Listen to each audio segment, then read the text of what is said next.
welcome to a meeting of the North Penn School District Board of School Directors, November 11th, 1997. The meeting tonight is our regularly scheduled work session. This meeting is being videotaped for community cable channels. Individuals attending this meeting and intending to speak to the board should be aware that they are being videotaped. In order to meet the requirements of the Pennsylvania Sunshine Law, it is necessary to record the names of all citizens who speak to the board during the meeting. To assure compliance with this requirement, it is essential that those planning to address the board come to the microphone and state their name and address. Members of the audience are asked to limit their questions and comments to no more than 5 minutes. This limit will permit time for all those who wish to speak to the board to do so. Whenever members of the audience exceed this time limit, the board president may ask the individual to yield the microphone to the next speaker. And this is in reference to board policy 8344.2. At this time, would Dr. Miller lead us in a pledge? I pledge allegiance to the flag of the United States of America and to the republic for which it stands, one nation, under God, indivisible, with liberty and justice for all.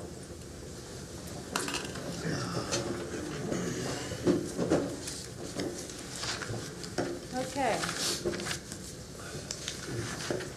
Ladies and gentlemen, this evening I'd like to make an announcement that we will have a reorganization meeting on December 1st, and that time has been changed from 7:30 to 7 o'clock p.m.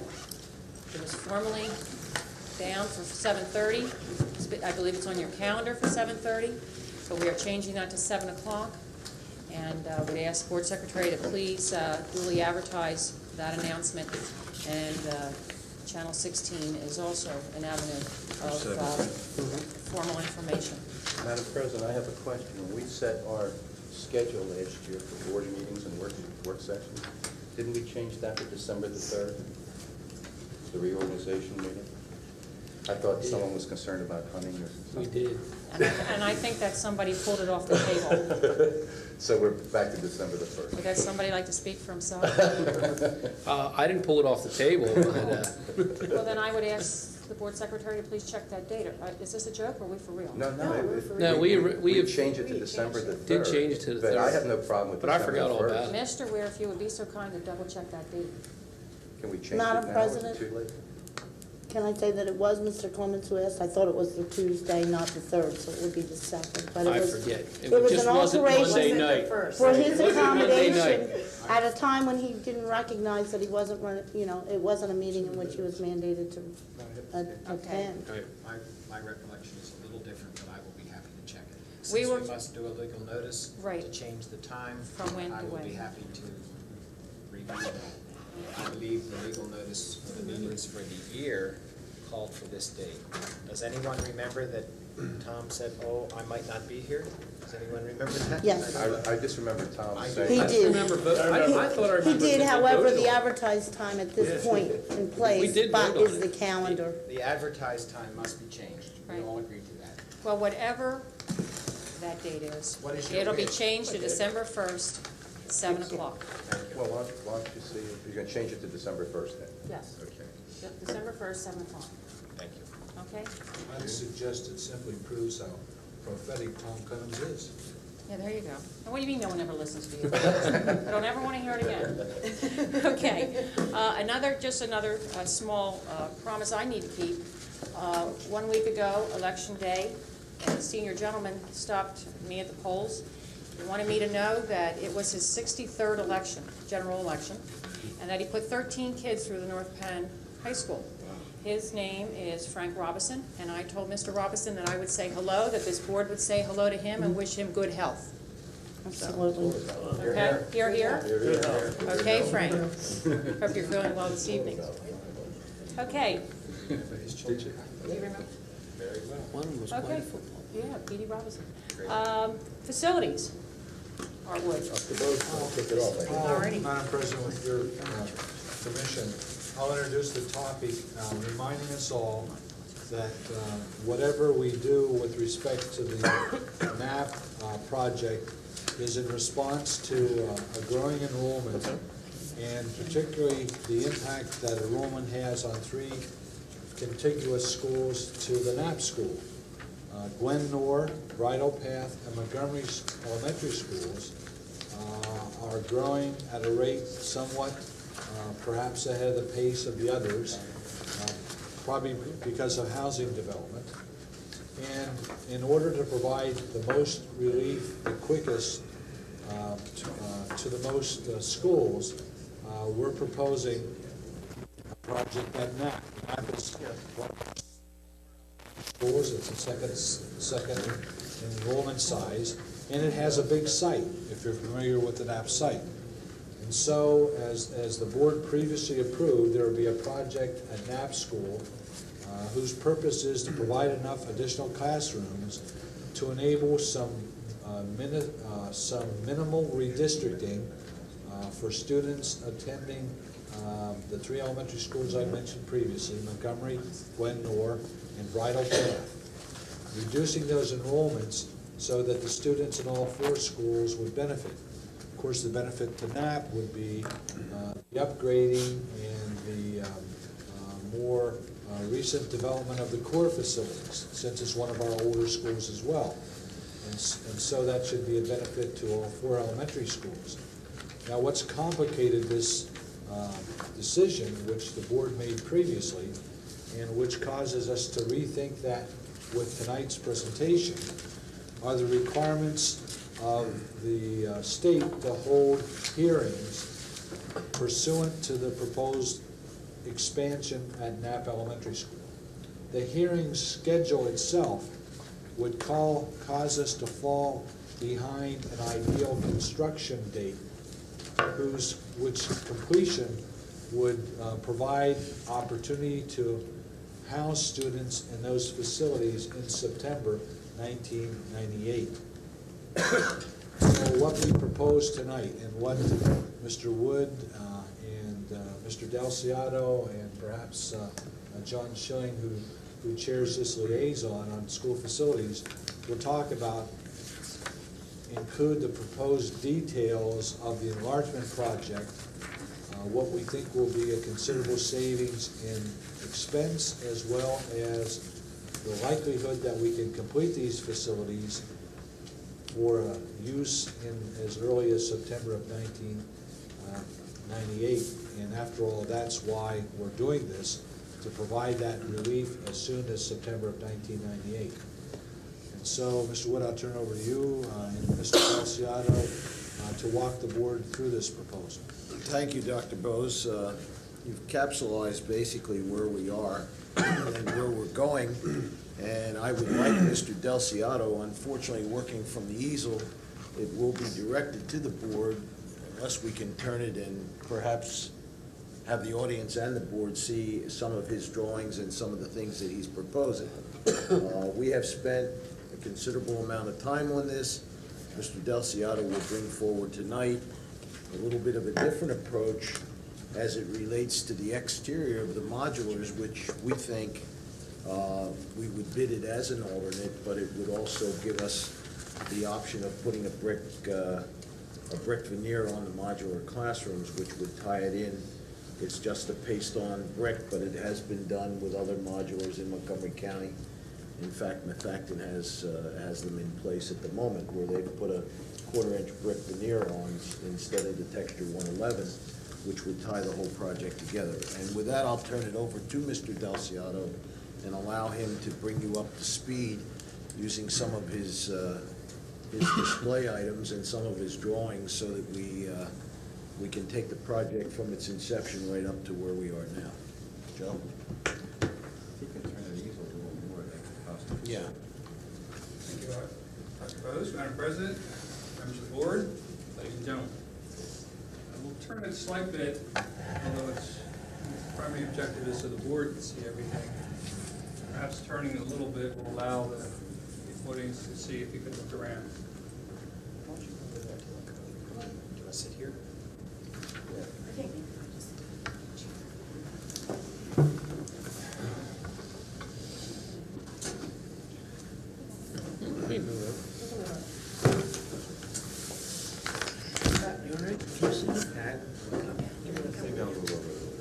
Bring your chair.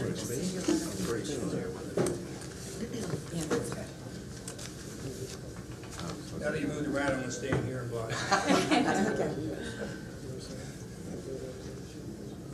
first drawing is a site plan, and just to orient you, the orange area is, of course, the existing school, and you'll see 3 brown areas, a large, a medium, and a small, and they are the 3 additions. There's a red line dividing here, and you'll notice that this T shape is 1955 original school, and then from that red line over is the 1968 addition. Now, I'm not going to dwell any further than that, other than just kind of orient you with the whole site. As Dr. Burns mentioned, it is a large site. For everyone's information, the large addition in the back is the multi-purpose room. And for the residents behind, you'll notice that it is a 75-foot setback, and the minimum requirement is 60, so we're 15 foot within that, with that setback limit. Now, this drawing is an enlargement, obviously, of the site plan, showing, if I pull the pointer down this way, 1955 on my side and 68 on the other side. And you'll see that I'll go through the additions. And a little background of how they evolved very quickly. Originally, proposed was as an IMC, and that's this purple element on the bottom. Was proposed in the front of the 68 edition, blocking what I call classroom number 1. What I proposed to do was move it to the side, clearing classroom number 1 and saving it so we can continue to use it, and putting the IMC with an entrance off the main lobby so that the rest of the school could technically be closed down and the public could have access, so the school board desired, they could have access to the IMC after hours. In order to save this corner classroom next to 1, what I proposed doing was a courtyard so that we still have outside light and still have ventilation, heating, and air conditioning. Okay, that's the IMC addition. The major addition in the rear is this large purple addition here, which is the multi-purpose room, and to the left of it, which I identified as music, is the stage area. Now, classrooms 2 and 3, as originally proposed, would have been blocked off with no exterior light, and 2 and 3 and part of 4 and these storage rooms would have been wiped out and would have been designated art and music. And instead of doing that, what I proposed doing was moving the multi-purpose room and creating a courtyard, thus allowing light into rooms 2 and 3, thus preserving the existing rooms as they are and saving that additional cost. It also did another purpose by creating that courtyard. It also allowed light, natural light, come into what I've designated 4 and 5, which is the existing multi-purpose room or gym. By allowing light to come into that wall, it then permitted me to divide that space into 2 additional classrooms, convert it into a usable space with a minimal cost. During one of my several visits, one of which was with Art and a mechanical engineer, we determined that the existing boiler room, well, the proposal was, number 1, backtrack a little bit. The boiler room in the 55 edition, which I've X'd with a red X, and there's one where classroom 7 sits, is the boiler room for the 68 edition. The original proposal was to abandon the 55 boiler room and add a new boiler in where classroom 7 is, and convert the entire system backwards again. Half the 55 edition is water, hydronic. That's The steam, and, okay, the other round, sorry, you're right. And the 68 edition is water. We're converting everything to water. And the original proposal was to save this boiler room and abandon that one. As it turned out, this boiler was in better shape and was salvageable, and the 68 edition was not. So the decision was made then to put another boiler into the 55 edition and abandon the 68 edition boiler. That left that space available. And the intention on this plan was to convert that space into 2 additional classrooms. And and that's where 6 and 7 comes out.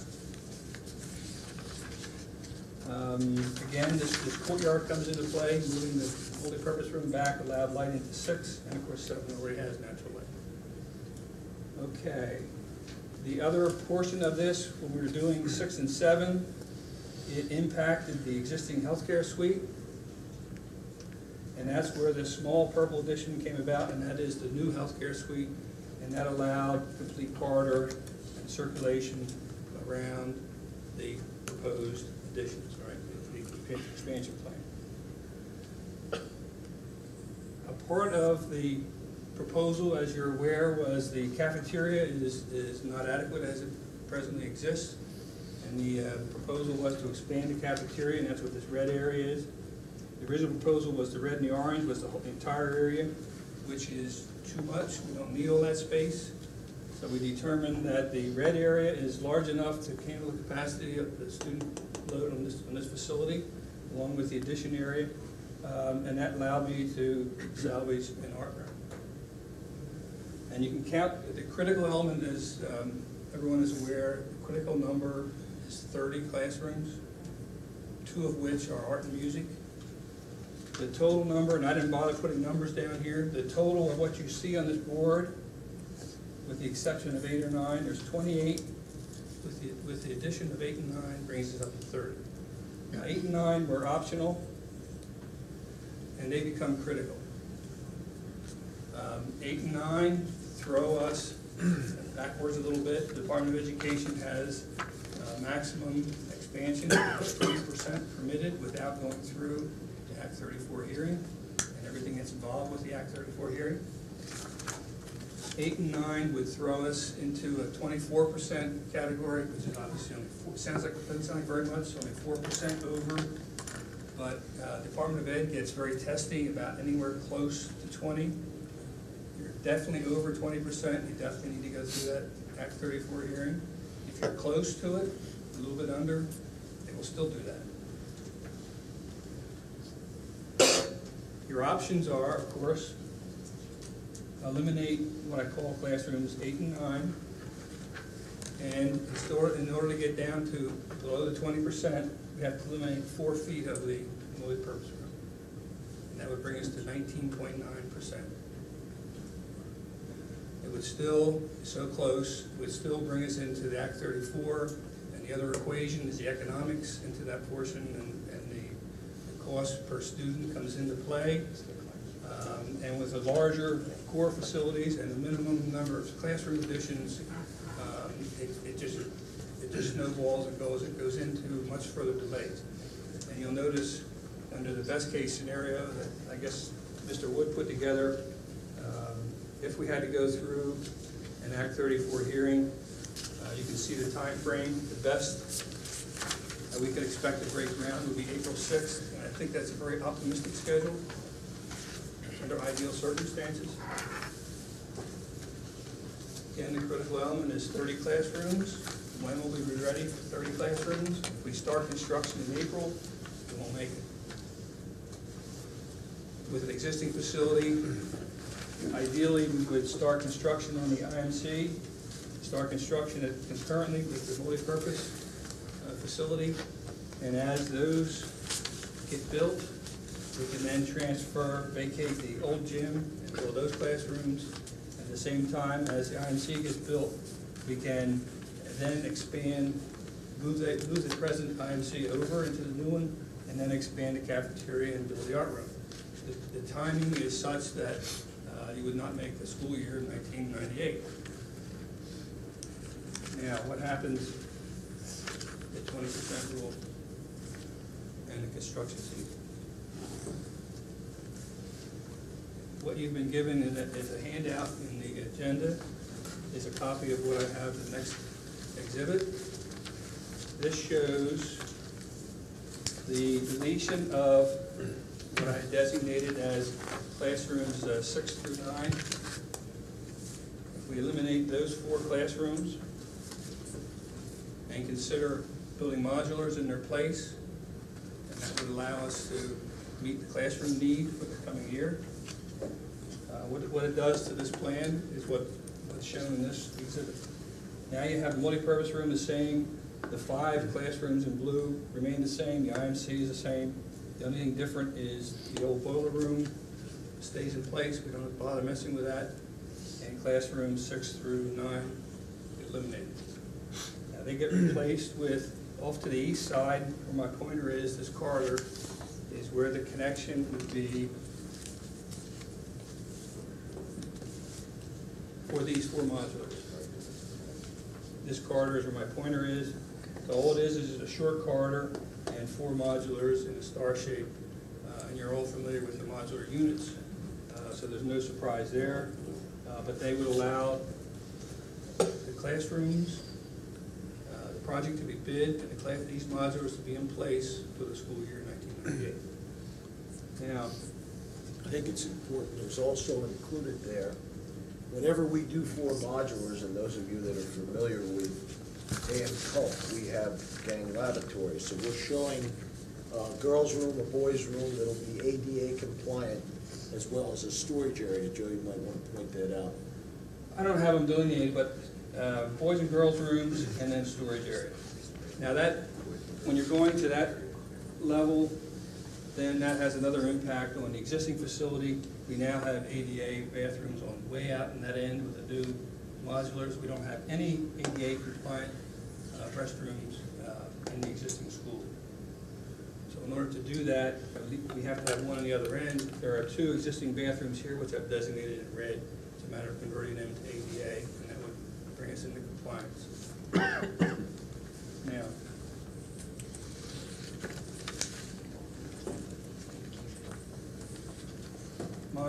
Art took my thunder away a little bit. Modulars don't have to be the wood buildings that you are accustomed to and seeing all around the district. There's nothing wrong with slapping a little brick on, and I do have a sample of what Art is talking about. That's what he's talking about, the lick and stick brick, very thin, but it is actually a slice of the real brick. And of course, there's an unlimited number of colors available to us. Here's a view from the east, looking at those 4 modulars. Instead of P111 wood, it's just merely a matter of putting some brick on it and putting a mansard that would match similar to what Napa is now. And your facilities group would still have the option at some point in time when you decide if you need these classrooms to move somewhere else, they're still mobile, you just pick them up and move them. In a very, very brief nutshell, that's basically what it proposed. So the options are eliminating the 4 bricks and mortar classrooms and replacing them with 4 modulars.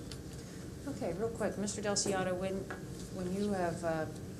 you propose to place these mods out here, is there any reason why they didn't nest back where they were, back in this area, and save this playing space? Nested in here, was there a reason why that wasn't considered, or was it, or?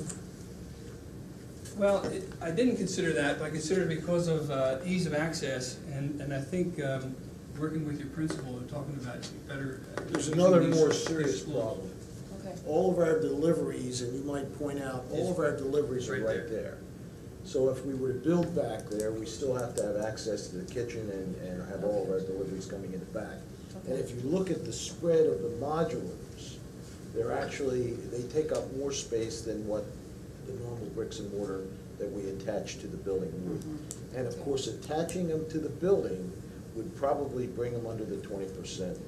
So in linear feet or square feet, that wouldn't nest in there under this proposal? It would be tough to nest it in there and still have access to the back of the building from the building.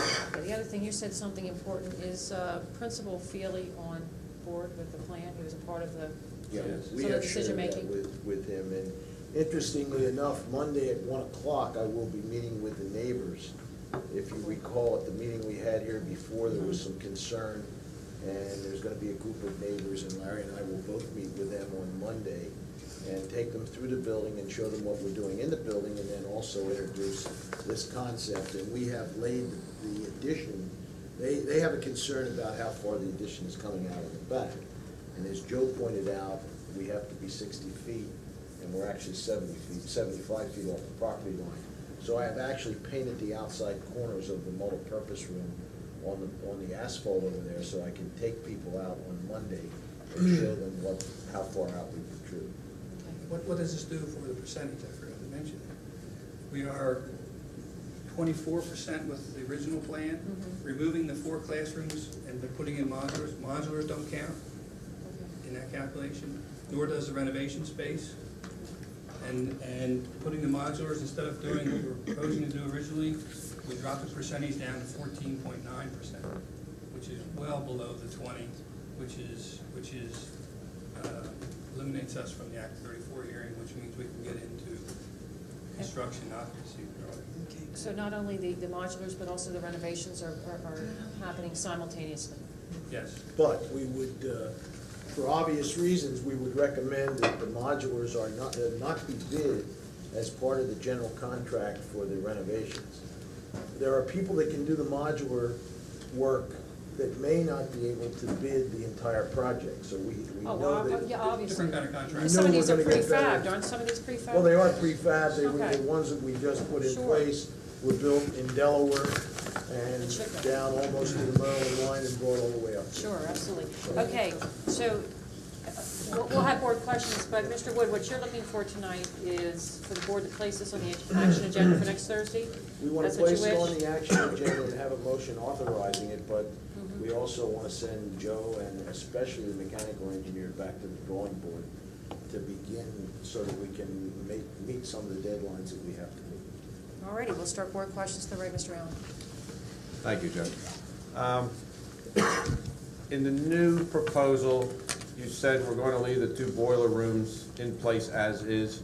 Does that mean we're going to have half steam and half hot water? No, Did I misunderstand? We're not we're only gonna have one with boilers in it, Bill. The existing 1968 boiler room will become a storage area, Oh, which we okay. desperately need. You said left as is.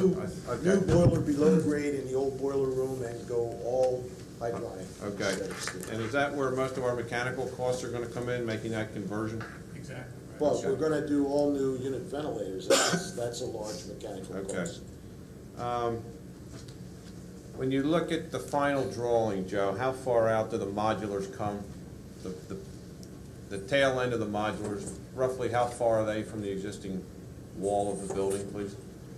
From here to the tail end is about 90 feet. Okay. And do you have any idea as to what the cost difference, projected cost, I know you don't know, but projected cost difference between the original thoughts and this proposal are? Yes, the original, And we're not going to hold you to it, but I just want an indication, if you would, please. since when isn't part of your health to a number that you mentioned? These two were of concern, serious concern about not meeting the 2.45 mil budget that we had set before as a max. And I was really afraid that we were going to go over that number. By eliminating these 4 and putting in the modulars, what does that do? That cuts about 200,000 off of this budget. Then it adds 400,000 for the 4 modulars. So it's a net difference of additional 2. And what are we getting for the additional? 200,000. What are we getting for the additional 200,000 again? What are you getting? Yes. 30 classrooms. You're As getting the 4 modulars as opposed plus to- everything that's here. As opposed to how many classrooms in the original? 28. Okay, so we're getting 2 classrooms for 100,000 apiece, Yes, is one way to look at it. that's correct. And And we're a- also getting ADA laboratories. And avoiding the Act 34 here. Yes. Time's Right. Okay. The Thank big you. thing I'm- is Go ahead. also getting the ADA labs. I mean, we need to do that, and that will help us tremendously. Okay, I'm done, thank you. Sure. Thank you, sir. Mr. Schilling. No questions to say. Only thing I'd say is I support it. I thought he did a great job improvising and being very creative, and I think it's great. Mr. Sheriff. I think I'm right where Bill is, except your last answer leaves me a little confused. Okay. From the original $2.45 million that we allocated for this project, how many additional classrooms were you actually adding as a part of your construction project. Not backing out the two, I think it was two classrooms we were losing. Right. And we didn't get credit for that. It's not like you say, I'm only building you 6 because you lost 2, you know? How many actual additional? Well, see, that's why I counted, it's a total of 7, and that's what you had voted on, was 7. And that's 7 what I permanent, proposed. right? But the totals what you would work with. 7 would still only give you 28. But it was 7 permanent classrooms. Yes. And now we will have 6 permanent classrooms Now you will have, and 4 modulars. no, now you will have, 5 permanent, 4. actually, you're gonna have 26, but go to total numbers. You'll have 26 permanent classrooms and 4 modules. Right, how many will you be constructing? 2 permanent classrooms, an art room, and a music Right. instruction area. And your ADA? So now it's 4? No, exclusive of the modules. Right, 4 Our permanent. newest plan, 4 and 5 are new, 3 and 2 and 1 exist. Art and music are new areas. So we're gonna have 2 permanent classrooms under construction, Mhm. a music area on the stage, and the art room. And the ADA bathroom? This says 4. So that's 4 permanent It says classrooms. 4 new. There will not be 4 new, there'll be 2 new ones. 2 and 3 are there today and occupied Okay. by kids. Okay. 1 is there today and occupied by kids. The only thing we're gonna get new will be 4 and 5, a music instruction area, an art area, and the 4 modular classrooms. The confusing area you need to be careful of is, the IMC was originally in front of this addition, knocking out classroom 1. By moving it on the side, we save classroom 1, it's existing room.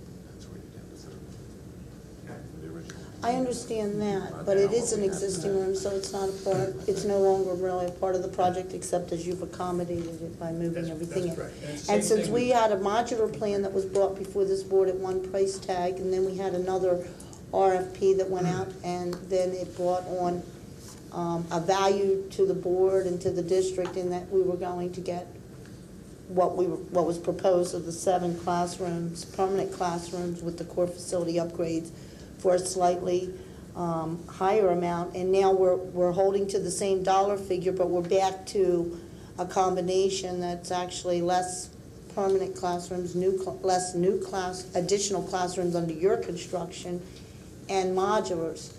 So as I'm trying to weigh the value of where we are from where we started out with a first plan to this proposal on which we bidded this project to where we are now, I'm still back to where Bill asked the question about what are we getting for the $200,000 more? And we can talk net totals, but you're including classrooms that are there and there today. And so I'd like to ask that question, backing out what exists today. What are we getting for the additional money?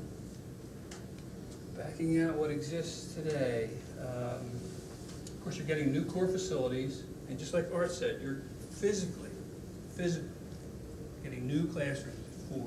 It's classrooms 4 and 5, the music room and the art room. Excluding the changes in the architecture and moving things around.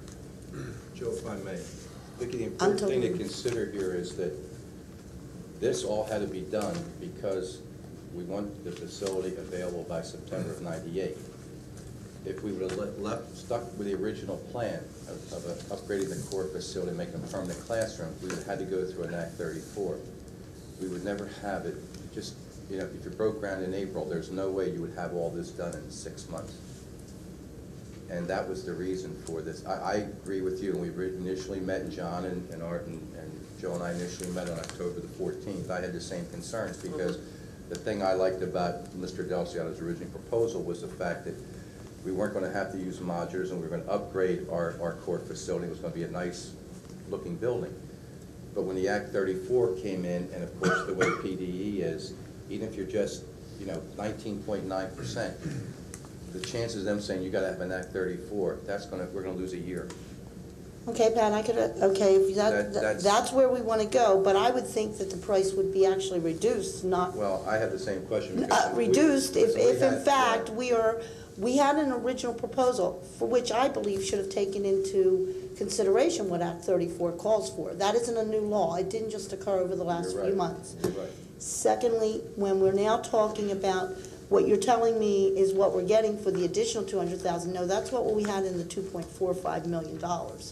So what will we be getting above that? It seems to me we're shifting from permanent construction to modular construction in many areas. We're gonna, shift around the number of new construction classrooms total, and yet there's no reciprocal reduction in the price. Yeah, And they're my concerns, and. I had the same question too, Joe, because at our meeting on the 14th, you said by doing this, we were gonna save $200,000. Now you're saying it's gonna cost us $200,000 more? What you're doing is you're. Because you said because we're doing 2 less permanent classrooms, we save about $100,000 apiece. That's right. You knock off 200,000. So you said it'd be about 2.25 million as opposed to 2.45. 2.25, knocking off these classrooms. Right. But then you're adding the 4 modulars, which is 400,000. Well, we already budgeted for the modulars. Well, we had budgeted for classrooms. What he's saying is we're actually gonna have to pay for the modulars to replace the classrooms we're not getting over and above the net, and that's where my big concern is. And I wanna have these open. I would say we're looking for a big sacrifice here in terms of the construction value, and it's all being excused away for the Act 34. Is it to say that there's no scope and sequence that could bring any classrooms online with an Act 34, that some of the peripheral areas, that 4 or 5 can't be there in construction from the original plan? See, I don't have the original. What we were given on our agendas, unfortunately, is only what's now being proposed, not a comparison of what the other plan carried for. The scope and sequence for that with an April groundbreaking. Well, that's the problem. It's an existing facility and there are students there already. And obviously you need to just keep that disruption down to a minimum. Sure. And you can only do certain things at certain times, moving students around. Obviously the exterior construction needs to start first. You need to complete it before you can vacate the existing. And then it's like 2 construction periods, if I want to explain it that way. Because you need to complete one building totally and vacate students out of the existing facility, and then you start construction on the interior of the existing. And that's the problem. It just takes twice as long. Okay, my only concern, and I'll leave it with this for the board to consider. We're now talking an entirely different proposal and combination of classroom space, which was not anywhere within the bidding process that we originated with this plan. I have some serious concerns on where we are with these dollars, given the eliminations that have taken place, as to whether it's been reciprocated and backed out of the project cost. And I'll pass to David. Mr. Weiss. Well, I'm very disappointed in the turn that this project has taken, because I believe that NAP probably represented our best or only elementary school building that we could have really added a bricks and mortar addition to. Now we have a hybrid project of bricks and mortar and modulars, and it all seems that somewhere down the line, and that's a collective we, seem to discount or not take into account this 20% rule from the State Department of Education. That's really all I have. Okay. Mr. Clemens. I want to try to understand again. I've been in the building. I fully support, as I supported right from the beginning, redoing the core facilities. The sooner we can get that boiler room changed around and get the mechanical needs back up to where they should be, we should get that done as soon as possible. But I'm still confused a little bit where it says optional. Now, that's the original plan, okay? We were not going to put 8 and 9 on originally, is that right?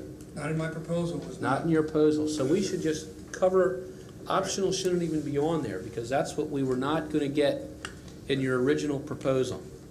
So we were, and so we were taking 6 and 7 we were going to get, but now we're not going to get. I mean, instead of, if you would cover up 6 and 7 also on there, That's not gonna be there, but now there will be 4 modulars, okay? That's the only, so really, you're netting 2 more than what he originally said. Now, if you really wanna keep to that budget number or stay below it, I would say what you'd have to do is just add 2 modulars instead of the 4 if you want it to stay below. But I understand your point, Vicki, about you're getting more modular than true bricks and mortar, and you would think that it would come in less. But you still, with this plan, I want to make sure I understand this right. With this new plan, you're actually getting 2 more than his original proposal. Only one question, Tom. 8 and 9 was on our board agenda when we approved this plan. Well, I don't have that good of, I I don't remember pulled that that. out. The plans had 8 and 9 on there, did it not? Yes, it did, Vicki, because I brought the minute, Well, I don't remember that. That's why I'm saying, why do you pull it out? It's what we approved when we approved the When we plan. approved this on the 8th of April, this is the drawing we had, and 8 and 9 were I on don't know this if they were building. done. Well, then, it sounds to me like we have a discrepancy as to what we actually voted on, or voted for Mr. Del Ciato to move forward with. Well, I know we had that number of classrooms because there was all that, we were focusing on the switch from We modulars to needed core 7 additional facilities. classrooms. And In order to do the boundary changes and move children from one school to NAP, we have to have 7 classrooms. That represents another classroom for kindergarten, 1st, 2nd, 3rd, 4th, and 5th, 6th grade, 7 classrooms. Because we're not gonna move some kids in a family and not others, or some parts of a neighborhood and not others. So we need 7 additional classrooms, and that was in the original plan that you I have the approved. original motion here. Recommend the appointment of Del Ciato Associates, Inc. to provide architectural services for the design and construction of additions and renovations to core facilities, as well as the construction of 7 additional classrooms at Knapp Elementary School. The total cost of the project shall be $2.45 million. The fee for this service shall be 8% of the total construction cost. This action will rescind the prior motion approved on February 20, 1997. did that have a plan, did that have a floor plan with it also, Art? I thought that was only, That was the green sheet, Vicki. I have a Yeah. copy of that also. but I know we saw one plan and we voted on one plan. Any other motions after that? Well, I Okay. don't want to tie this up all night. I want something to move forward. If you would recall, I was original supporter to move forward with core facilities and, for lack of better words, hard construction, complete, right from the start. Let's get this thing rolling, let's get moving, and let's get it done, okay? We did come up with some alternative plans. That's not the exact plan that I would want, but I'm ready to move it forward. I think we need to get going. Mrs. Green? I have to agree with Vicki and Tom's last comments here. Seems to me that if we're changing to 4 modulars, that there should be some kind of reduction in the overall original project that was approved. But I guess I'm a little concerned or confused that, Mr. Del Ciato, you said that classrooms 8 and 9 were not in your proposal, but they ended up on the plans that we were given to approve. Can you tell us how that occurred? I think if we're honest, and we've had this discussion in a Buildings and Grounds Committee meeting, I always believed, and my green sheet indicated, that it was 7 additional classrooms. And it's just something, a misunderstanding apparently that we had with Mr. Del Ciato. I mean, I specifically, on the green sheet, talk about 7 additional classrooms for an additional $150,000. And, I don't know what else I can say about that. I mean, that goes back to when I authored that and when you acted upon it. And I guess the difference is, Joe has always counted the rooms 3, 2, and 1 as part of the classroom, as part of the number that expands into 7. And, You know, I only know what you voted on, what I presented to you. Mrs. Krieger, other questions? Well, I think that, you know, I would like to see something move forward. At this point, I'm a little concerned that we're getting caught up in this box again, but I certainly think that we should be, the number of modulars that we approved last year, what was the total? 16. But 8 were. 8 are held in abeyance. 8 are held in abeyance. So the funds are there for those So, modulars.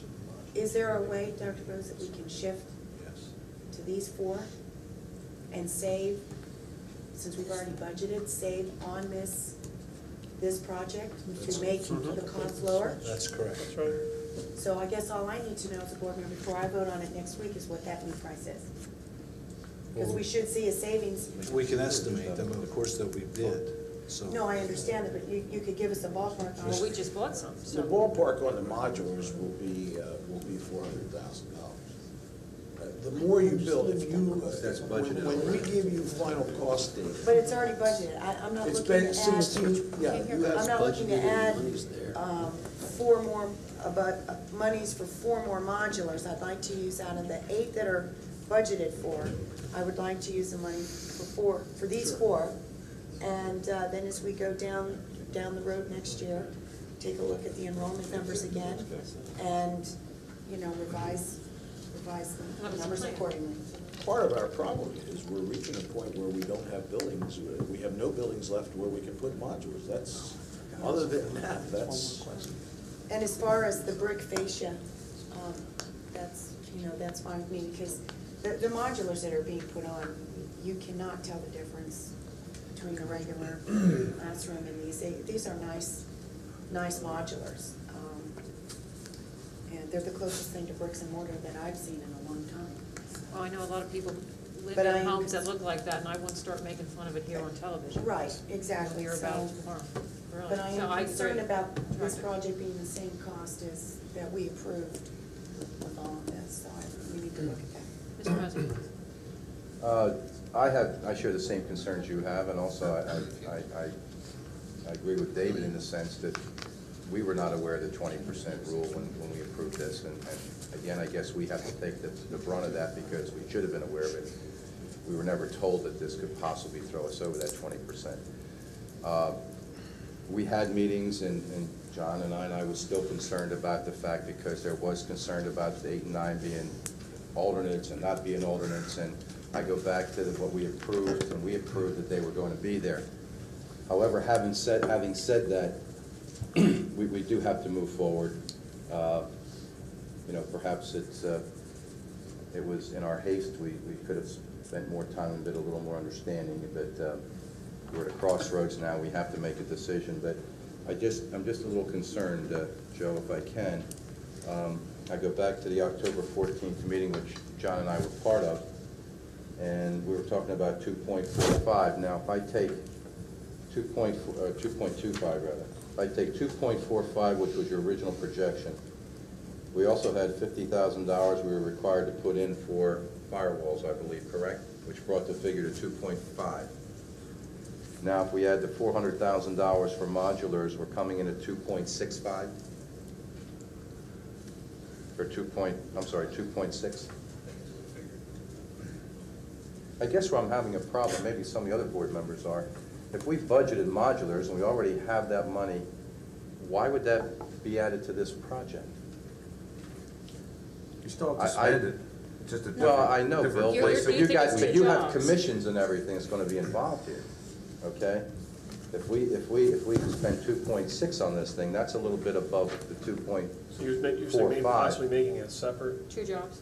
Yeah, jobs? Yeah, why not? right? We can do that, We can't talked Two about projects. that. We're not gonna bid We it talked together. about that. All right, Okay. so it's, Two we just. separate contracts, two But different kind of contracts. But I'd like to know, you know, are we saving $200,000 or is it costing us $200,000 more? Because when we came out of the October 14th meeting, John and I were under the impression we were gonna save $200,000.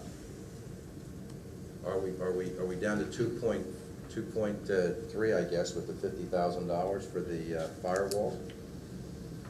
Or are we 2.6? 2.3 was the firewall. Okay, we're not at 2.6 then. You have to count the modulars in there. No, I know, but I'm talking about your portion Oh, of yeah, it. my Your portion portion is is 2.3. That's correct.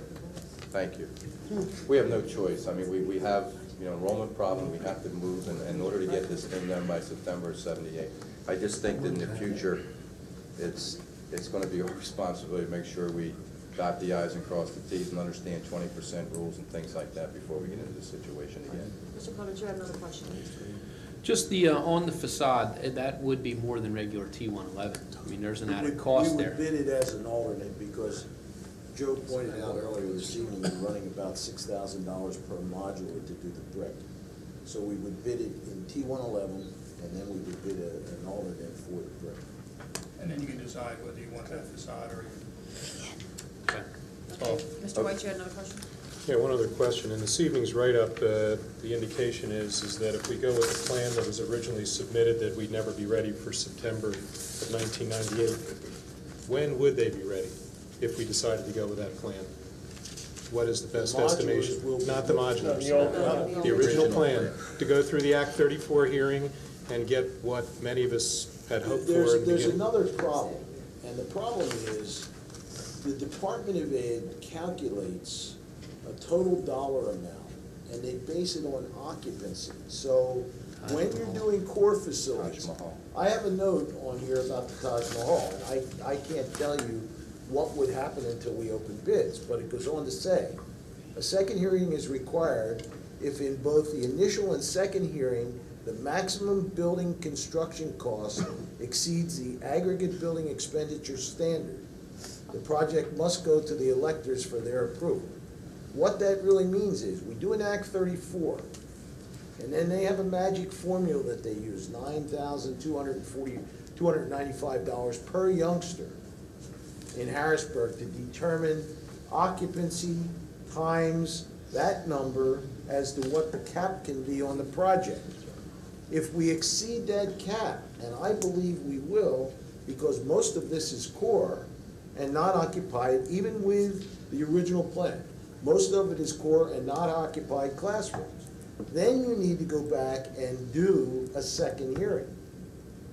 And if the second hearing, to say that you've surpassed the Taj Mahal, open bids, and if it exceeds that, you can go to a referendum. Doesn't happen very often. Saucon Valley School District just had a cap of 30 million.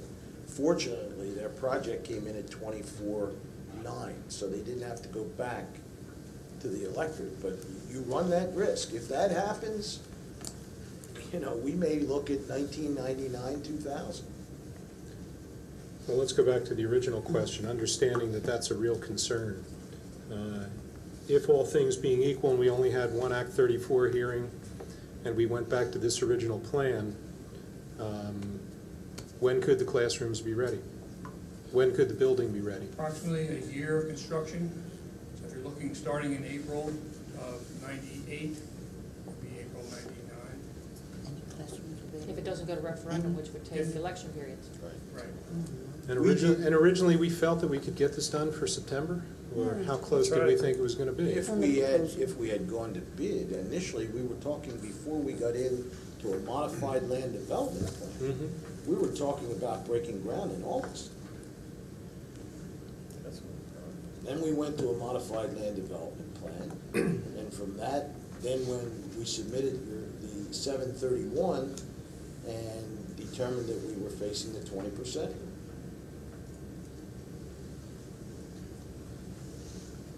Any other And questions, Mr. if you don't mind, I'll No. just pursue this line for a second. The life of the modulars, again, I know you've given that to us before, and especially with some kind of brick facade on it. I would only say with any kind of exterior finish, whether it's T111 or vinyl siding, I mean, it's, especially coming out of Nanaco Combs, the house in front of our modular classroom gets a 30-year mortgage. So whatever that means as far as the life of the building, I mean, modular buildings today do get 30-year mortgages. I have to believe if we maintain them, I mean, we forget, I had a neighboring school district visit last week to look at our modulars, and I guess some of our modulars are approaching 10 or 11 years in age. So I mean, there's nothing, you know, you have to re-roof them, but you have to re-roof all buildings. Well, that's exactly what I'm trying to gauge. I mean, we're already looking at some of the facilities in the 1968 portion of this that we're already talking about redoing. That's only 30 years. Modulars could be 30 years. I guess what I'm really trying to weigh is how much does the brick and mortar construction weigh into the consideration in terms of the modulars being put on the ends? It's different, but are we going to get the same useful life out of it? And I don't know, is there just some kind of a prejudice to the word modular as opposed to the brick and mortars? And that's all I was trying to gauge. I guess that is the end of my questions. Okay, anybody else on that side? Quickly, I want to be clear again. 2 permanent classrooms is part of your plan. Modulars aside, let's take them out. As Tom said, get rid of that one if you didn't think you should consider it. If the modulars are an additional price, and you've got 2.3 million right now, correct, from what Pat drew out? That's correct. For your project, and that's your construction of 2 additional classrooms? 4 additional classrooms. Now, okay, it is 4. Point them out. Okay, then, Four, Right there. that's 4 and 4 and 5, 5 and the music and art. That's what I count. okay, because I had a different one with guard. Okay, so now it is 4, as opposed to 2.45 for the original 7. And we will end up, in order, coming up to that, with the 4 modulars replacing the 4 permanent, it will be approximately $200,000 higher. I guess it's, I don't know, maybe it's the sentiment that I'm hearing here. Yes, we're stuck. Right now, I feel like we're in a bait and switch situation with a gun to our head that says we either jump or we're shot, because we're stuck at the time this was brought forward. I'd like to ask, when was the first time that it was recognized that there would be a new plan, or that there was consideration of a new plan? Well, I think at the October 9th meeting, where we had the facilities, buildings, grounds, liaison group, we recognized at that point. I mean, it wasn't until we submitted on August 22nd and they reviewed our plan that the Department of Ed got back to Mr. Delciato and asked him to compute the percentage of the footprint addition. And that's when he notified me that we were facing a 20% rule. So if you look at that, I'm guessing, Joe, that was in early September that we realized that. And then we proceeded and started to look at doing an Act 34. But we realized what the time element would be, and it's still, you know, the schedule that I've projected is to submit an Act 34 booklet to PTV on December 1. If tonight you tell us to go ahead with an Act 34 hearing, and that's an ambitious, I mean, you know, I wrote the Act 34, or helped write the Act 34 for the high school. It's a major undertaking. I mean, it involves the instructional people, and that's ambitious to think between the 11th and the 1st, we can submit that. But once we submit it, then I'm only giving until the 18th. I'm looking for you folks to approve a resolution on the 18th of December. But that's counting on the Department of Ed reviewing our booklet and sending it back and saying, yes, you can approve the resolution. So I mean, these are dates that, you know, they're tight. Then if you go to the 20-day advertisement, that goes from December 22nd to January 11th. Then we hold the Act 34 hearing on January 14th. Then we have that 30-day comment period, which takes us to the 13th of February. Then we go notice to bidders on February 16th, and we receive bids March 17th. That's leaving bids on the street for 31 days, not a long time. Actually, with 28 days in February, it's probably less than 31 days. And then I'm looking to break ground on April 6th. There's a lot that has to be done in a short period of time. That may be overly ambitious, but if you were to direct us to do it, we would begin the process. If we don't get approval from the department, that means you're going to go into January, a public meeting in January to approve your resolution. And it pushes everything back. Art, I understand what you're saying. I also know that these things are givens, and Taj Mahal and as well as Act 34 is a long-standing application. There's a formula for it. Aside from the issue of the Act 34 now coming forward, you brought forward the question of the Taj Mahal rule. That also has a concrete formula to it. As a matter of fact, I found it in most cases, it's an impotent rule because generally it allows you to account for a higher level credit on student body than what you actually intend to receive. It's not relational to, say, a 725 student school And building. it's not our call, they tell us what. But there we're is a doing. set formula. Have you worked out the formula to tell us just how much more money would we need to come over this bid for it to fall into the Taj Mahal rule? We can't work it out until we make application with PlanCon, which we wouldn't have to do unless we do an Act 34. If we're gonna do an Act 34, we immediately have to, in fact, it probably makes my calendar unrealistic, because I would have to have you next week approve the submission of a PlanCon A. The PlanCon A then gives the Department of Ed the ability to establish a rated capacity for the Knapp Elementary School, considering the existing classrooms and projecting the proposed classrooms. Okay, I have the formula for to apply to see whether or not your Taj Mahal rule comes into play. Comes into play according to the number of classrooms you have. And there's a set formula for the number of students per classroom, and then there's a dollar figure that you take that time. So based on the number of classrooms that we had in our original plan, how many more dollars would we have to come over? If you have not done that, that's fine, I will do it. But I'm just asking, it's something that can be done based on the classrooms, unless you're saying that the classrooms. In my discussion with the Department of Ed, they told me specifically, you cannot compute the Taj Mahal number until they give you a rated capacity, based on your plans being submitted Right. under PlanCon A. But they do have set criteria as to what they account for, 25 students for a regular classroom, 20 students for a science lab, etc. So that number is there, as long as you know what you're building. But We do it in Act 34. Your vision of I'm not- facilities. I'm not going to debate anymore. Thank you, I appreciate it. My sentiments were that I don't understand the price carrying forward. I know we need to move, I know we need it on board, and I just feel that we're placed in a very unfortunate position right now.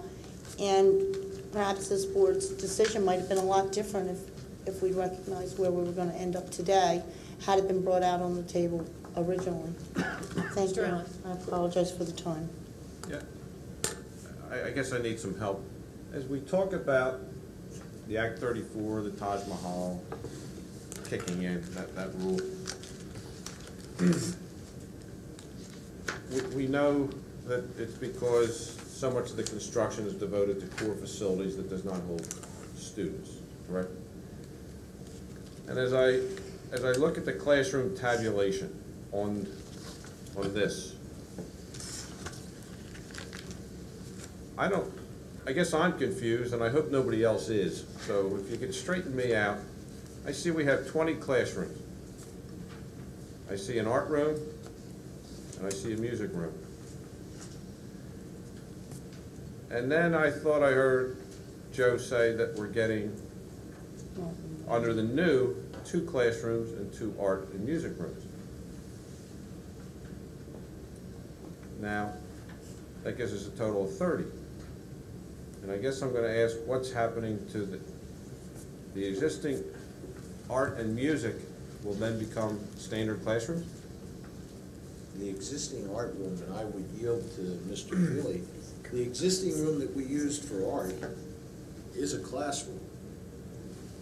And for music, we've used, help me, Larry, you've used Mr. Feely, come on down. a regular classroom. A regular classroom. Right. Dressed for the occasion. We're both on carts now. Larry, this isn't formal. You can relax a It's little. rest of that. Yeah, we're both on cards. And they're New both- principal. But I remember over a period of time that we I like used different rooms for art instruction. We didn't have a specific art room. We took a larger classroom across from the MOLA multipurpose room that had a sink in it, I think may have been a kindergarten room at one time. That was at one time. And made that an art room. I guess what I'm asking though, does that change the calculation of percentage of new classrooms versus existing, and therefore affect the See, I can't. 20% rule? Does that affect the Taj Mahal In room? trying to address Mr. Scher's concern, our music room on a stage with a soundproof, where the proscenium would be on the stage, we're gonna have a soundproof folding door. I don't believe, quite frankly, the Department of Ed will consider that a music classroom. We will use it, and we have the right to use it for music instruction, but it is the stage of the multipurpose room. What is it? So it's counted as a music room on this tabulation on our handout. I have said. We if call you that a read- classroom. If you read my description, I call it a music instruction area. Because, I mean, it's noise fighting noise. The gym's on one side and the music's on the other side.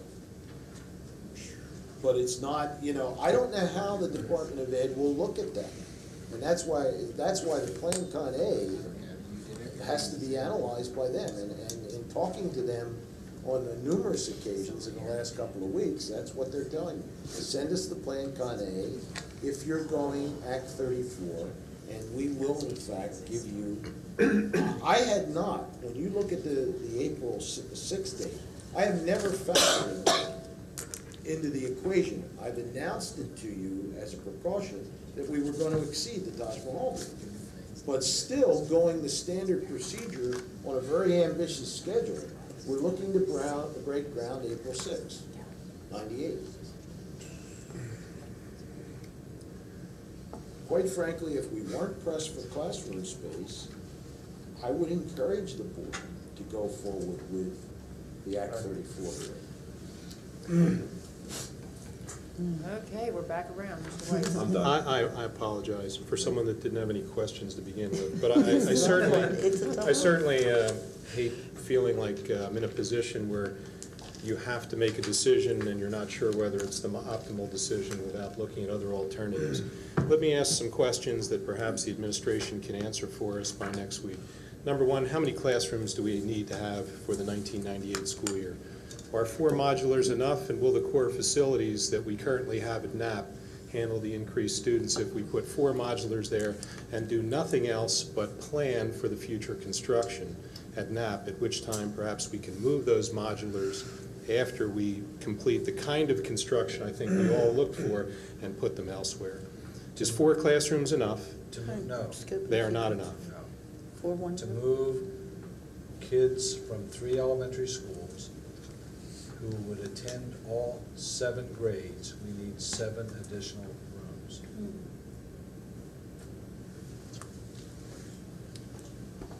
I understand the answer, and I guess between now and whatever we decide to do next week, if there is a way to make that work, will our core facilities handle the 4 classrooms?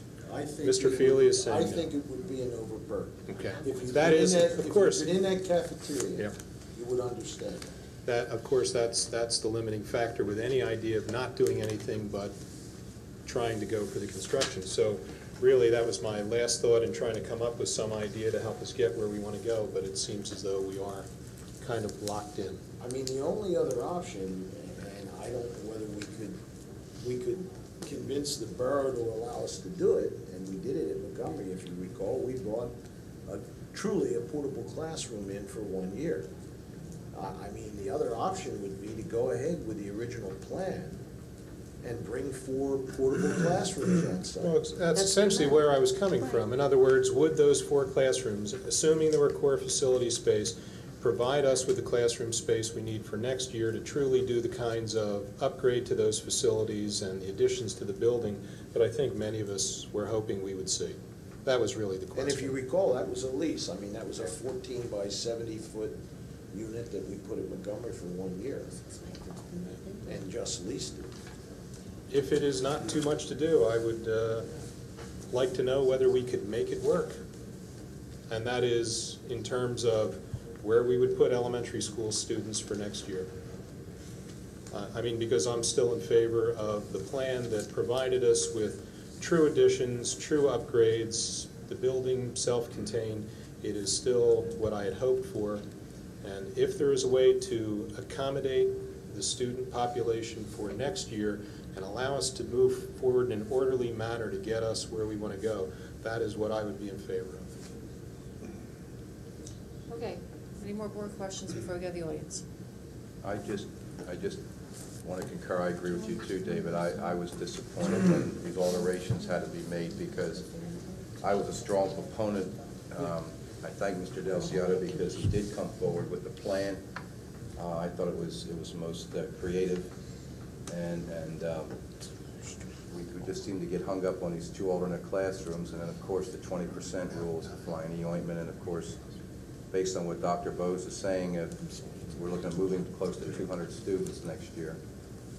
And as Vicki said, we're in a box. I would just like to see, and this is going to be very critical, because I'm still having some trouble with the numbers. I'm hearing we're going to save 200,000, but when Vicki's talking and Bill, they're talking about 200,000 more. When we vote on this next week, I want to see some concrete figures, because my understanding was, as I said, and I'll go back to this, will be my final remark. We came out of a meeting saying it was going to cost 2.25 and add the 50,000 for the firewalls. We're looking at 2.3 for your project. So I just want to say the numbers better be there next week, or we're going to have a problem. Thank you.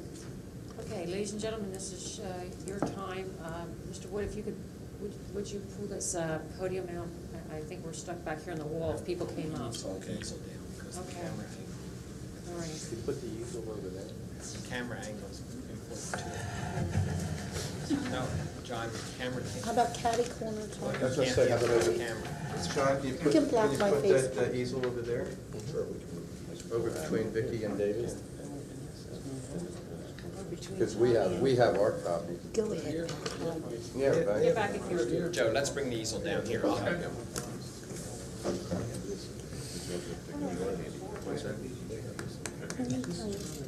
Yeah, put it across there. It's a vacuum. Well, the thing is, here they can get a clear shot. That's not the one that's Okay, now let me water. That was the bad. He should have said yes. He should have said yes. The kid is.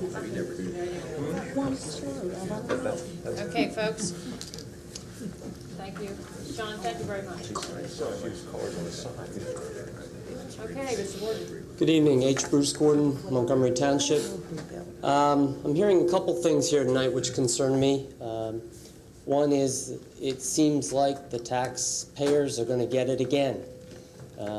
Money's being thrown around here that is above what was originally talked about, originally budgeted. We're in a rush now. We're up against the wall. The illusion was we've got a gun to our heads. We've got to handle growth that wasn't agreed upon. The growth that was projected years ago was ignored, and now we've got the gun to the head, and the hand's about to go in the pocket again to hit the taxpayers. And I know this board wanting to be fiscally responsible, darn, we're going to miss that mark again. I disagree with you, sir. Okay. The other thing is, I guess we're talking some good numbers here as far as moving kids around, and it's going to be quite a challenge. The rumors and the concerns are already flying at the schools that are impacted. Certainly my family's probably going to be impacted by this, or may do so. And it'll be very, very helpful to involve as much of the community in that redistricting committee as possible, so that everyone gets their 2 cents in and at least feels like they're part of the process, whether or not their wishes get carried out. But by all means, let's get the community involved here.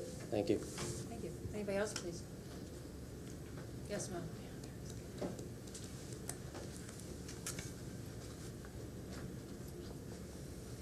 Hi, Eileen McMullen from Lansdale. It's kind of hit or miss when you come and you actually find something that's interesting to come to a school board meeting, and it's usually a huge shock because it's never what you really thought it was going to be. I knew back in spring what I agreed with, the addition to NAP and fixing the core facilities. That was one of the few very correct things that was agreed on by the board in a really long time. And it's just really astonishing how things go so wrong in such a short amount of time. You really had a beautiful plan. Plan A was gorgeous, and I don't understand why, because it seems like mistakes and miscalculations, that we're going to have to take a beautiful addition to a building and reduce it to an average building with modulars. I mean, how can you go into an addition of a building knowing you're going to add modulars? That's just ludicrous to me. And to find that you won't even save money doing it, I don't think anybody could possibly be happy with this. I wouldn't be threatened with the gun to the head. I think people would back you up if you said at all costs we'll find a way and go ahead and do the building. There's got to be a way. Just because we have time constraints don't mean we can't get started on this. But there's got to be there's intelligent people working here. There's got to be some way to get this building done the way it should be done without doing, I can't say the word in public, a halfway job. Thank you. Anybody else, please? Jerry Vigiletti, Hatfield Township. A couple of questions. Someone mentioned about the redistricting, and they mentioned 3 schools. Will that be the only 3 schools impacted, or will they all? Or will most of them? Those are the 3 schools where the adjustment of the attendance zones or the boundaries would be most easily accomplished, because they're contiguous. Right. So it'd be perhaps moving the NAP boundary into a portion of Gwen Nor adjacent to it, a portion of Bridle Path adjacent to it, and a portion of Montgomery School adjacent to it. Those are the easiest changes to make that affect kids and families. And they would reduce the enrollments at those 3 schools and increase the enrollment by the total of those 3 reductions at NAP school, where we would have an additional number of classrooms to accommodate those kids. That's the easiest change to make. And we anticipated making that effective September 1998 and involving representatives of all those schools in that review of where are the most appropriate places to change to a different attendance zone. That was the plan. Okay, I don't want to seem rude or ignorant. I just want to understand this. Are you saying that other schools won't be impacted? Not by this Okay. addition. Okay, that's fine. Now, as far as the modulars are concerned, I don't know where I learned this, but it was my understanding that modulars were kind of temporary buildings. Is that true or not? It depends on what type of modular you put on. When we initially started doing modulars, we agreed that we were going to build them so that they would be permanent. I mean, they're 2x6 studs, they're Anderson windows, they're vinyl cover sheetrock. They're built much better than most modulars. I mean, you can look at our modulars, which I consider to be permanent, and you can drive on Lansdale Avenue and look at the 2 modulars that they put at Lansdale Catholic, which I consider to be temporary. Okay. Flat roof, aluminum siding, looks like a trailer. Our modulars don't look like a trailer. Right. I mean, in designing our modulars, and I think our professional staff would tell you, we have a waiting list to teach in modular classrooms. You control the environment, you've got cooling and heating you control, you have white marker boards, you have lots of tack boards, you have carpeted floors, you have vaulted ceilings with foot candles that exceed the foot candles in many of our other classrooms, screens on the windows. I mean, they have a locked closet for teachers, they have plenty of storage with built-in storage cabinets and coat racks. I mean, they have everything you would ever want in a classroom. Right. But that was, when you get to 53 modulars in a district, you need to make sure that they're of good quality. Right. Well, that's what we've done. Instead of wherever we've put a modular, instead of bricks and mortar, what was the reason? Was it a cost thing, or it needed to be done quick?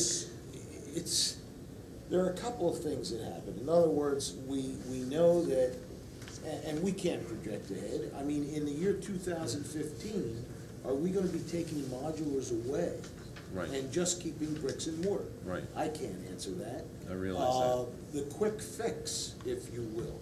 And believe me, that, with the permitting that we go through and the ability to get materials, we suffered with the last 8 that we did. I mean, we only occupied Nash a couple of weeks ago. Right.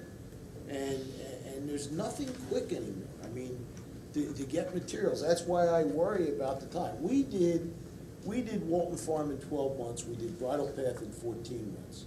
I don't think today, with the accessibility and the availability of material, and the same tradesmen being asked for by many school districts, look around us, everybody's building, that we could do those buildings over in that short time period. And that's why I have a real concern about this project and how long it's gonna take. If we had the time, as I said earlier, I would recommend to the board that we go at 30 feet, and we do bricks and mortar. But that's gonna be a commitment that someone's gonna have to make as to how we house kids for next September. Well, I just don't understand, the concern here is the time frame, and I don't understand why, if we put up modulars elsewhere that we can consider to be permanent, then what is wrong with putting modulars here at Knapp? And why, just under the consideration of the time frame, why not just go with the modular? If they're good enough for everywhere else, why aren't they good enough? And I don't mean to downgrade Knapp or any of the other schools or anything like that. All I'm saying is, considering the time frame, if the modulars are good enough elsewhere, then they should be good enough here. Especially if there's a cost savings, which apparently we can't figure out, if there is or not. Okay, thank you. Thank you, sir. Mr. Riley. Donald Riley, Montgomery Township, and thank you, Art, for defending modular or manufactured homes, as we say. We're far from a trailer park.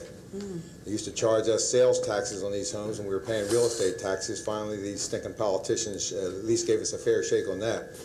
But I just want to point out one thing. We've been there 10 years in the village in Chamonix Falls, and it's a very lovely, livable place, as many, many people will attest to. And I really resent anybody calling it second-class housing, because it's the same vinyl sidings as $500,000 houses. So they are livable, they're permanent, they're not hauled away, and they're very adequate for what we need, and particularly with changing enrollments. Thank you. Yes, sir. Mr. Pierce. I'm Bob Pearson of Montgomery Township, and one thing I was wondering about is, I believe, Art, you said this could be ready in April of 19... No, I said if we go... I mean the original plan. The original plan would not break ground, and that's actually an ambitious date of April 6, 98, we would break ground. And when would it be completed? We would anticipate, since we're running close to April of 99, that we probably would occupy, we could occupy in piecemeal. For an example, when the IMC is finished, we would move the existing IMC into the new IMC, and then start expanding the cafeteria. There would be partial occupancy, but I really see the total project being up to speed for September of 99. One thing I was wondering, maybe the board could consider what percent would be ready in September of 1998. What, is that right? Yeah. And then phase that, according to phase it, and then the rest would be ready afterwards. And maybe the number of students. Are your other schools above capacity now? Those 3 schools, Dr. Bowles? It's a factor of class size. If we choose not to change our class size guidelines, we will be likely to exceed those in those 3 schools next year. Yeah. If we were to say our average class size will be 35 students, we wouldn't need any additional classrooms. Yeah. Now, if And, we stay with our class size guidelines, we will need additional classrooms. as I look at it, you have one definite plan, money-wise, and that maybe this could be phased to take care of enough students by 1999 in September. And then by 5 or 6 months later, the others would come in. And the only other thing is, are those air conditioned? The modulars are air conditioned. The modulars are. All right, thank you.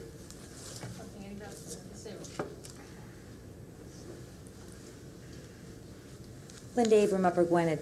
I sympathize with all of your ambivalence because I'm sitting here perplexed myself. On the one hand, it's obvious that we need to do something. I think when we talk about class size guidelines, we have to remember that when we choose to look at those numbers and say we decide, God forbid, that we were to accept 35 as an appropriate class size, the core facilities of some of the buildings that would hold those 35 student classes are not capable of housing any more children in the core facilities. I use Gwynnor as an example because it's my one building, but we are maxed to the limit at 660. If we were to, we don't fit next year unless we do something. And even if you were to increase class size and we're getting all of these children into the classrooms, there's no place for them to eat because there's not enough chairs in the cafeteria. So I asked you to consider that as we think of this complex situation that we're faced with. It is apparent to me that due to whatever circumstances occurred, timing is everything. It appears that something has to be done by September of 1998. Art, you talked earlier about the one unit that was leased and put at Montgomery for, what was it, a year while something else was going on. If that were to be at all considered to allow the NAP original plan to continue, would one unit be sufficient at NAP? Do you know of that? I think, my idea was placing 4 units there. 4 temporary units leased for a year would allow us to redistrict for September of 98, but continue to go through this process of Act 34 hearing and ultimately have the original plan at NAP approved. And that really doesn't satisfy Dr. Bose's concern of 7 classrooms, Right. but I mean, it's a temporary fix, and it would be a one-year temporary fix. So it really wouldn't meet the needs of the buildings that need to be redistricted, because you'd only be able to partially redistrict, actually, and how would you even be able to do that? Well, you can't. You can't. You don't divide families, Right, and you don't exactly. divide neighborhoods. Exactly. So, Ms. Abrams, I think something, and I'm sorry for interrupting, but I think it has to be clarified, and Mr. Wood might be able to address it better than myself. When you submit your plan to PDE, they also have a method of calculating. They could come back with a higher dollar fee. Yes, I heard that, yeah, I understand Okay, that. so Yeah. that's a concern here as well. Oh, absolutely. Mr. Delciato has been very creative, and I think that, coming around this figure is good. But it would be more alarming to me if they come back and we had to spend $1 million more based on, and once they say you have to do it, you have to do it. I understand Unless that. you change your drawing. These classrooms that are on the side of this drawing that we talk 6, 7, 8, and 9, I guess just a long-term projection. If we ever needed to add to this building, would it be possible at this point, at some point for this building? We're assuming that, as Mr. White said earlier, NAP was the building that we felt was most easily adaptable to be able to take this large population of children that exist in this area of Bridle Path, Montgomery, Gwynnor, and Knapp, and move them to this building that we had hoped would be all bricks and mortar. If it's not bricks and mortar and it's modulars, I don't have a problem with that. I actually, I think the modulars are wonderful. I do think that they seem to be more permanent than temporary, so we need to look at them in that way and be realistic about that. But would there ever be a time, if we ever needed to add on to Knapp, because you're increasing the core facility sizes ultimately, is that a possibility in this scenario? Well, the interesting thing is, if you take the art and music room away from the 30 classrooms in the proposed sketch that you have before you, you're at 28 classrooms, and I would have to ask, since we have kind of limited all of our major large elementary buildings to 30 classrooms, how much more would you want to Right. add?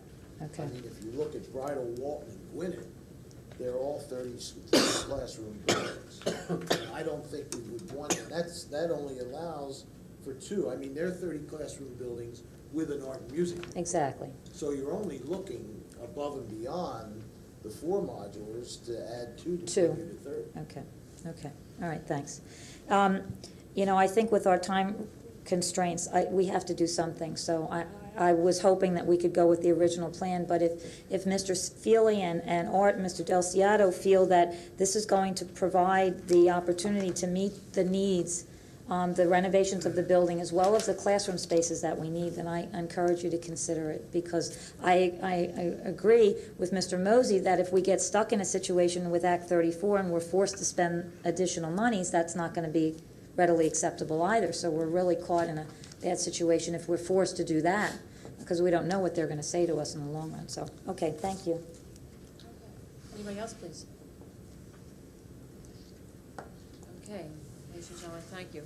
Okay, back to the board. Board, I need direction from you as to what you wish. There's an action meeting next Thursday. Do you wish to place this plan as it's presented tonight on that action agenda? I know some of you requested additional information from the administration. I believe I heard a desire, Art, that the feasibility of 4 temporaries in the feasibility and what kind of a timeline would Lansdale take if that was a feasibility? I think if we agreed to a 1-year period, I mean, if we agreed to put them there in August and take them away the next July, and had that as an agreement, a written agreement, I can't imagine that we'd be turned down. They've been very cooperative to date. I expect them to continue that way. There's no reason not to. So the relationship is one of goodwill. It's good, yeah. Yet we still have to ask the question, is 4 enough to make the boundary changes? No, it isn't. No, it's not. Dr. Bose? Can I say something? Folks, look, we don't live in a perfect world. And, as I look at this plan, I don't see that much changes in regards to the original plan. The core facilities are there. The only difference is the 4 modulars. Modulars have a stigma sometimes to some people. To me, they don't. Modulars are built well. This plan will meet the need. It really will. I mean, I don't know what else to tell you folks. I really think this is a great plan. It's a great alternative. If it wasn't, I wouldn't be sitting here pushing it. I'm telling you, we need to go with it. I mean, we can't, I mean, if you want to talk about the figures, that's one thing. But I really believe that we need to go with this plan. And I don't believe we can put it off any longer. That's my opinion. And Okay. Sticking to it. Absolutely. That's okay. I'm trying to get to Art those things that were requested by those of you as you were speaking. The other thing requested was clarification on the money. Mr. Mosey is stuck on that point. Mr. Scher is stuck on that point. I'm stuck because modulars have always been utilized by this district since the new growth period coming out of the 80s for reasons of durability. They're better than some of our older buildings in that they come wired the way we want for computers, et cetera, but they were always considered an affordable option. And to go with 4 modulars and the price to go up is an oxymoron. I'm stuck with what is my day-to-day intellectual understanding of modulars. So we need to have the clarification on the money. Those are the only 2 things I heard specifically that was really passionately required by the board members. But if we go around, you got to tell me where we're going next Thursday. Mr. I'd like Miller. to see it on the agenda as is. Thank you, sir. Mr. Schilling, you were very clear. Yes. I'd like to have the concerns addressed with the 4 modulars. I will disagree that it isn't necessarily a given fact that you cannot phase in without extreme disruption for 4 modulars to be there temporary in order to maintain the commitment on the original plan. In that, it was my understanding we intended to have approximately 4 classrooms freed from the Gwynn-Nor population in itself. So it would need to be a 2-phase redistricting, for sure, but that doesn't mean that we have to start playing musical chairs with the same students 2 years in a row. So I would like to have consideration of a plan that would have a phase-in of a temporary placement of the 4 modulars with the phase-in, first stage phase-in of redistricting for the occupying of the 4 mods, and then have it developed for the additional classrooms that would come through if it is practical. My major concern here is that the money is going up while the project scope and what it brings to the table has been reduced. And I'm just concerned that we're making a sacrifice for a short-term gain that brings a long-term negative that wasn't a part of the original proposal. I do not have a negative attitude towards modulars. I've always supported them for temporary accommodations of our students, putting classrooms where the students are, and et cetera. And I've never felt that there should be any complaints about students sitting in the modulars. But again, back to the fact that they've always been a cost-effective alternative with a lower price tag. So if we could still go back to that 4-mod plan and give consideration to where we were originally headed with all 7 classrooms coming on board, and look to see if it's so totally impractical with a isolated demographic redistricting with the other phased in while we move with construction, as well as you following through with the Taj Mahal question, Art, to see if that's a reality, and whether or not we have an absolute guarantee that if we go with this plan, is it absolutely going to open in September of '98, or are we going to hear come January, February, or March that even this project won't be ready for the beginning of the school year? If you were to decide to go with 4 modulars, now I'm not talking temporary modulars, I'm talking permanent modulars. And if you were to decide that next week, we have adequate timing. I mean, you have to understand that we started the process last May, and we occupied North Wales for Labor Day. So if we start the process in November, we're assured that we're going to be, I want to have them finished substantial completion by the end of July so teachers can go in the last 2 weeks in August and decorate their classrooms and do whatever they have to do. So I'm not worried about meeting a 4-modular deadline for September of '98. No, I mean this plan that's on our agenda tonight, this one right here, the alternative, this will be completely finished for September of '98? The right-hand side, not the left-hand side. Oh. Oh, no, the left-hand side would only begin at best April 6th, and as Mr. Delciato said, you're looking minimally a year. So even the alternative plan with the combination of the 4 modulars will not be ready for September of '98 either? Can't be. Okay. I mean, the work involved is, we're talking about a whole new heating plant in the 55 building, which has to be done in the summer. Maybe I'm the only one. Maybe I fell asleep. I think everyone was under the impression you're saying we do this, it's ready September of '98. If we do the other, it wouldn't be completed until September of '99. And now when we ask for a commitment, are you telling us that if we go with this, make these sacrifices from the original commitment that was made in the RFP, we would be ready September '98, and we're hearing that actually we will still have construction going on? Sure. Okay. I mean, the memo that I sent the board, and of course the audience has, clearly states that we would have, the only thing we're guaranteeing is for September of '98 would be the modular classroom. Well, then why, if you're only, the 4 modular classrooms is all we have, then where's Dr. Bo's argument fit in there that having 4 modular classrooms for September of '98 is a temporary situation, waiting to go through with the rest of this plan was so impractical when that's what we're doing either way? Why don't we do the modulars then and then continue with the rest of the plan, the modular aspect, but, well, One moment, let Dr. Bo. we're backing up. That's a question for the architect.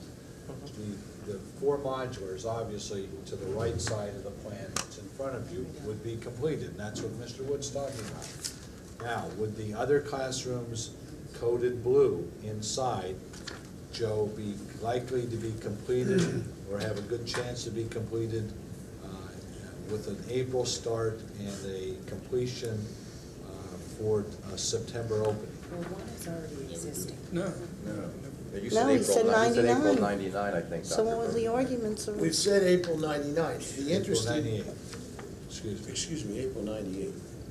The interesting thing, no, April 99 is when the project would be Well, the finished. start, would we Right. start that work while school is in session Exactly. in April of 98? Exactly, but we have to build the multipurpose room before we can get into the existing multipurpose room where classroom 4 and 5 go. Well, the question goes to any school construction that occurs while the building is occupied by the staff and the students. We have to move people around to non-construction areas while construction areas are underway. And the question, Joe, is would we be able to do that so that those rooms, having moved additional children to that school, would be available early in the next school year? Would the construction, the phasing of the construction be able to accommodate that? No, because of the year duration in the construction and the sequence that has to occur.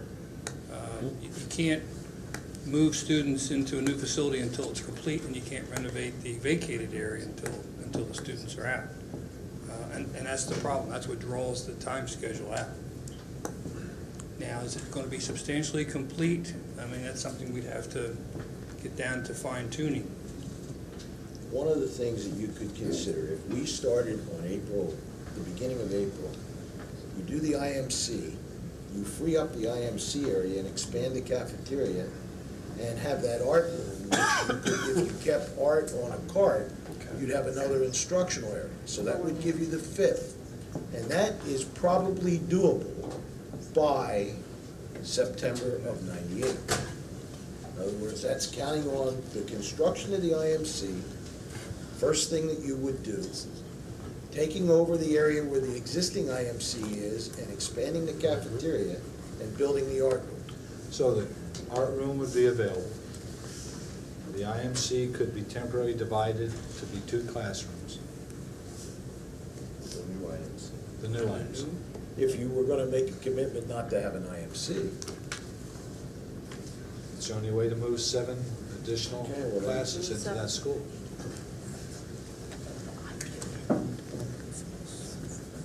That's your only option as far as what is available to us.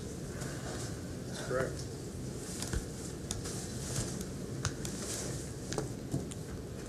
Okay, board comments around. Mr. Sure, I don't Mr. dare. Weiss. I don't even want to go there. Great. Mr. Weiss. What are you looking for comments on at this point? On putting this on the agenda or what we just heard again? Both. Both. Direction, preferences? Well, there are a number of days until next Thursday. I would highly recommend we look at timelines and options between then. I would put this on the agenda, and if no one is satisfied, we can It doesn't always go. take it off. So I would doesn't say, go. Right. in the absence of any other plans at this point, put it on, but let us work as hard as we can to look for some options to find those classrooms. Right. Okay, Mr. Clemens? Vicki didn't want to go there. Well, I was afraid. Tom will. How much is left in the budget for modulars? For how many more modulars? We budgeted for 16. We've already put in how many? There's $800,000 plus. 8. And even after this is finished, if we do it this way, the core, or the amount of kids would still be a little bit less than what it's Walton and Gwinnett Square. Because you have a total of 30 rooms, whereas in those schools you have 32, because you have for art and music, right? Now back to Approximately Miss, 50 kids. right, back to Mrs. Abrams' question. What if you put 6 modulars here at this end and had them ready for September, and then move forward, because there's the renovations of the core of this whole project. in the back of my mind, as a board member, I thought, yeah, you might have it ready for September of '98, but I highly doubt it. I mean, you just, anybody who goes in there and sees the work that's involved would easily see there's way over a year's work there. I mean, It's getting material. You can't get material. Something's got to get on the agenda. You got to get it on the agenda. Absolutely, because And you got to move forward with. We have to keep moving at least. We're not going to stall here tonight. We're One, gonna keep moving. one thing about these modulars on the right is it's clean, it's out of the way, it doesn't disrupt. We talked about that a long time ago, is why not consider putting 6 there and just having it ready. You could have them ready for September of '98. Art, what about the four permanent as you have listed here, and then the possibility of going with 2 temps? That can be pulled away later, used as computer labs, I don't care, but pulled away later if necessary, but they're considered temps. Instead of looking to Lansdale to approve 4 temps, that they'd approve 2. Put on this end, and the one that you gain here by dealing with this IMC immediately, you would get 1, 6, 7, 8, 9, and 2 temps. With Lansdale's approval, would give 7 needed to accommodate the 3 schools that would be affected. The space is here, it's off to this side, and then the kids are not in this mess here. I would yield, quite frankly, to Mr. Thiele, because we'd be bringing 150 youngsters and wouldn't have all of our core facilities. That's the core facilities, the problem. That's true. Well, they either don't have core facilities here, or they don't have them at 3 other schools either. So either one school bites the bullet, or 3 bite the bullet. If we were to do what you're suggesting. 4, thank you. If we would do what you're suggesting, It's an idea. and it's not a bad idea, because then we would not be dealing with an Act 34.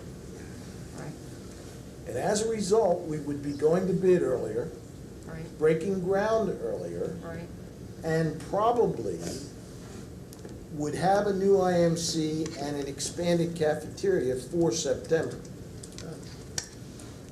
So we would have 4 permanent modulars, 2 temporary trailers, if you will. I don't like the term, temporary modulars. Have the cafeteria expanded and have the IMC done. The hardship would be in the bandbox existing multipurpose room, but it would be under construction. And it would be something we would grow into. It may be, without an Act 34 hearing, that we could deliver that by February or March.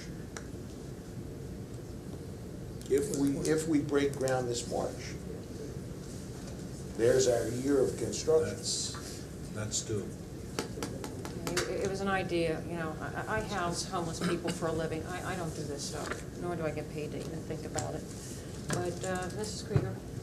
Okay, planning issues usually aren't this confusing, but I am like majorly confused now.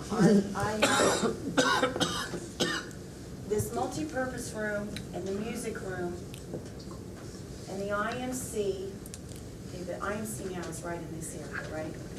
Right here, okay. So what you're saying, Art, is to add this on, do the temporaries, whether they're the permanent mods or the, whatever Don said, I can't remember now. But the problem is bringing in all those children from the schools that were already identified and lacking, and still be lacking these 4 classrooms. Am I correct? 2 classrooms. 4 and 5. 4 and 5. Okay, so these classrooms are there now? They're there now and have youngsters in them as a regular So class. it's just 2 classrooms? And that's where you got the idea for the 2 No. temporary? No. Instead of 4, doing 4 and then 2 temporaries? 2 temps out here, and then IMC in 1, giving the 7 classrooms necessary under. Okay, I guess just my question is, if you're gonna add this on, why can't you do this and that at the same time? The multi-purpose. Well, the thing is, you can, but we want to concentrate. I mean, one of the things we could do, under ideal conditions, we would build the IMC, move all the furniture out of the existing, because we're going to reuse the stacks Right. and the furniture and the books into the existing. Right. My suggestion, under Donna's proposal. Oh, don't go blaming me, Art. Well, under our Don't last blame me discussed back tomorrow. proposal, A new alternative. would be that the second week in June, as we're constructing the new IMC, we move everything out of the existing IMC, put it in storage, we don't have kids in the building, and start that work in June, which would allow us to be ready for September. That works. In other words, we would just lock everything in a classroom. This construction in the new IMC would be underway. As soon as it's finished, the installation goes in there, but we freed this up for June, July, and August to do the renovations and build the art room. That gives you, with Donna's plan, 4 permanent, 2 temporary, and an art room, if you kept the person cart mounted, and it gives you your 7 classrooms for September '98. Now, that's counting on the sun shining every day and everything working well. I mean, but it's doable. Okay, and the only other thing I wanted to suggest is that perhaps we might just want to have a phased-in enrollment and just do 1 school at a time, if that's at all possible. Because May have to. Then we'd have to pick which one. well, no, but we already know we need to relieve 4 classrooms at Gwynn North. Is that what you said? So approximately, they were intending to relieve 4 classrooms at Gwynn North originally anyway. 4. The fact is, it's all changed around because while they were saying that's why the other plan wouldn't work, we now hear either plan that was being presented was going to only bring 4 modulars.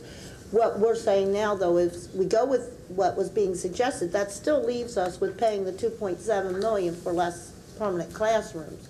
David was suggesting, and I was supporting the fact that we would use 4 temporary modulars to go forward and move forward with the commitment that was made under the under the previous plan for the permanent classrooms at the $2.45 million that we were originally proposed. For literally years. That's the problem. He said 1 year. He said 99, which we were only going to have 4 modulars until 99 under And this quite one. frankly, we're not going to know. We talk about 2.7 and 2.3 till we open bids. Open bids. We're not going to know what the real number is. Right. Mr. Mosey, you were next. You guys figure. I didn't really think this was going to get this confused. Really? But I have an additional question. If we go with Tommy's suggestion of the 6 modulars and Donna's idea, we would also begin construction of the IMC and the multipurpose room. That's your first step. Concur. Okay. We would be going forward with the other renovations to the core facility, and then when they're completed, remove the 2 temporary modulars? Is that the plan, or? You take away the temporaries? Yeah, you could Handle it the do- way you did in Montgomery. You could do a month-to-month lease, and if you finished in March, you could move kids into the permanent area and pull those away for April, May, and June. I'm not gonna drag this out any farther. John and I were in the meetings, and we've been part of this process for the last 6 months, I guess, 8 months. I'm still having a problem with some of the dollar figures because I originally liked the idea because I thought we were getting a pretty good bang for our buck, and we were going to update have a nice facility. I have a little problem adding the modulars, but again, I know what the circumstances are, the Act 34 and so forth. I think between now and next week, and like David suggested, a lot of work's going to have to be done. We're going to need some alternatives, and we're going to need some dollar figures for next week. Put it on the agenda, but I think we're going to have to see, we have to get together and come up with some alternatives, and also let's see what the dollar amounts we're talking about. We've been battering 200,000 and 2.3. Okay, the matter is placed on the action agenda for next week. It may fail, it may pass, it may be modified based on the information that Mr. Wood and Mr. Delciato have been asked to bring back, and input from Dr. Bose, again, on the need for that 7 classrooms. And at this point, folks, we need to break for purposes of the tape. You probably need a break, and then we'll come into technology.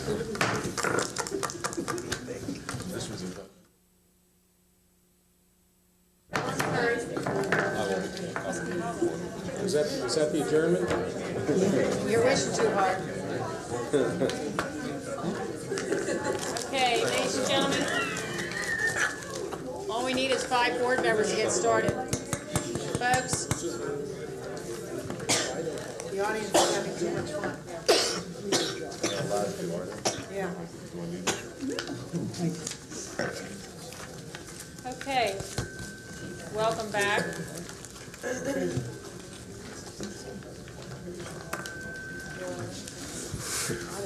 Okay, ladies and gentlemen, as promised at the last board meeting in October, there was going to be a work session set aside for the board members to openly discuss issues, plans, concerns surrounding technology. It's been bandied about for some time and was a point of great debate and contention through this last election.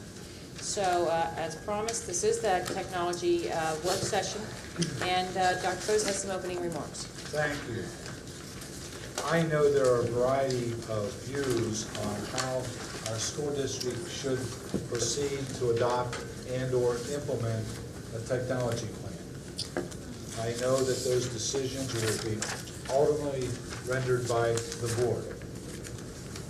What I urge the board to consider is the simple fact that we do have eligibility for certain external funds, which has been frequently mentioned by this board as a high interest to acquire, and that we will lose our eligibility for those funds if we don't have a plan adopted in the near future.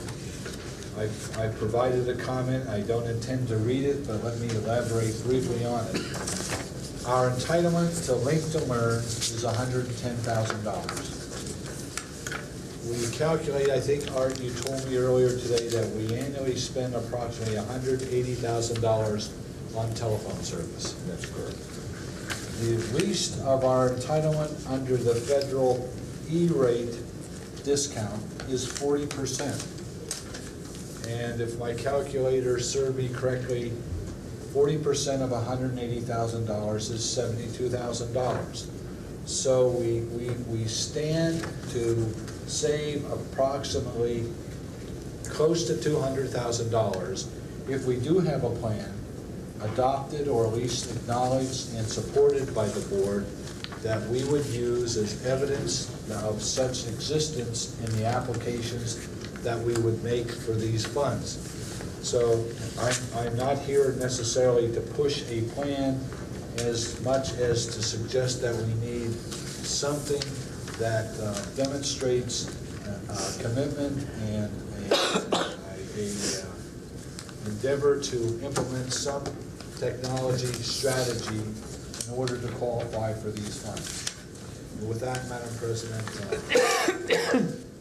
I'll acknowledge that obviously we have a comprehensive plan that was first introduced in March of 1997. It has had some discussion, but there's a sense that the discussion is incomplete. And there's an addendum to that plan submitted, and you'll see among your papers tonight, from Don Hill, who could be present tonight, but wanted the board to have access at least to his thoughts. And if these two or a variation of them is not acceptable, I would suggest that the administration would be ready to provide something by the 20th of November for your approval, so we're at least in position to meet that first deadline of November 25. Thank you. That concludes my introductory remarks. Very good. Let me just begin by saying that there are those on the board that take a certain amount of offense at any reference to the board or the district being planless. We are not without plans. Matter of fact, we have plans that have had board approval. We have already had approval for the upgrades of the high school IMC. That was a very fine plan, the full board believed, that came through with Dr. Cotter and librarians giving a presentation, and found positive response by this board. There has also been approved plans for computer labs in the 600 student addition to be added on to the high school. That is a plan. We approved that plan. We believe that the high school IMC plan, the computer lab plans for the addition, are plans worthy of being written in such a way that they could be moved on ahead for these additional state monies, or possibly written in such a way that they will qualify. We also have plans that we're waiting to see. They have not been board approved because we're waiting to see a plan come forward from the administration on upgrading the IMCs in the middle schools. We also were waiting on plans to upgrade IMCs in the elementary schools. We're waiting upon curriculum integration plans to come forward through that committee with Dr. Hassler. And most of all, we are anxiously waiting upon direction and plans on a technology manager and the assorted positions that go, the openings in the technology department. So, again, we are not planless. There are already 2 approved plans that I believe a good portion of this board wishes the administration to apply on behalf of those plans, and would open up the questions. Mr. Mosley. Thank you, Madam President. I'll try to make this as brief as possible. Dr. Bose, on your What's Up Blue sheet, it says that the link to learn requires us to demonstrate that we're committed to a plan, not necessarily adopt a plan in a public meeting that clearly states a commitment from the district and the board to implement a comprehensive plan. Now, last year we received $110,000 from Link to Learn. Did we have to submit a plan to get that money? Or how did we go about getting that money? I think it's best to characterize it, Mr. Mosey, as we indicated that we were in the process of developing a plan. It was a grant application, technically. It was an application. So they more or less gave everybody a grace period. Right. Okay. And so we did not need to submit a plan, just tell them that we were working on one and that was sufficient. But now this year we do have to, in order to get the Link to Learn money. The requirements, as you see the highlights of the requirements for the Link to Learn Do we have to money. fulfill all of them? Yes. It's a very ambitious and challenging process. Okay. And are we working on 2 applications for Link to Learn, or are we talking about, in your blue sheet, I was a little confused, Dr. Bose, are we talking about E-rate and Link to Learn as being 2 applications? They're 2 separate. Okay, so we don't have 3, we don't have 2 for Link to Learn and 1 for E-rate, we just have 1 for Link to Learn and 1 for E-rate. Originally, we thought we were working on 2 different applications for Link to Learn. Okay. Plus, third being the E-rate. Right. We have learned that the second application for Link to Learn cannot be initiated by us. It can only be initiated by an institution of higher learning in partnership with us. So we cannot initiate that. Are we working on that? No, because we can't take the lead for that. Okay. That lead has to be taken by an institution of higher learning. So we're working on 2 applications, one is Link to Learn and one is E-rate. Yes. Okay, thank you.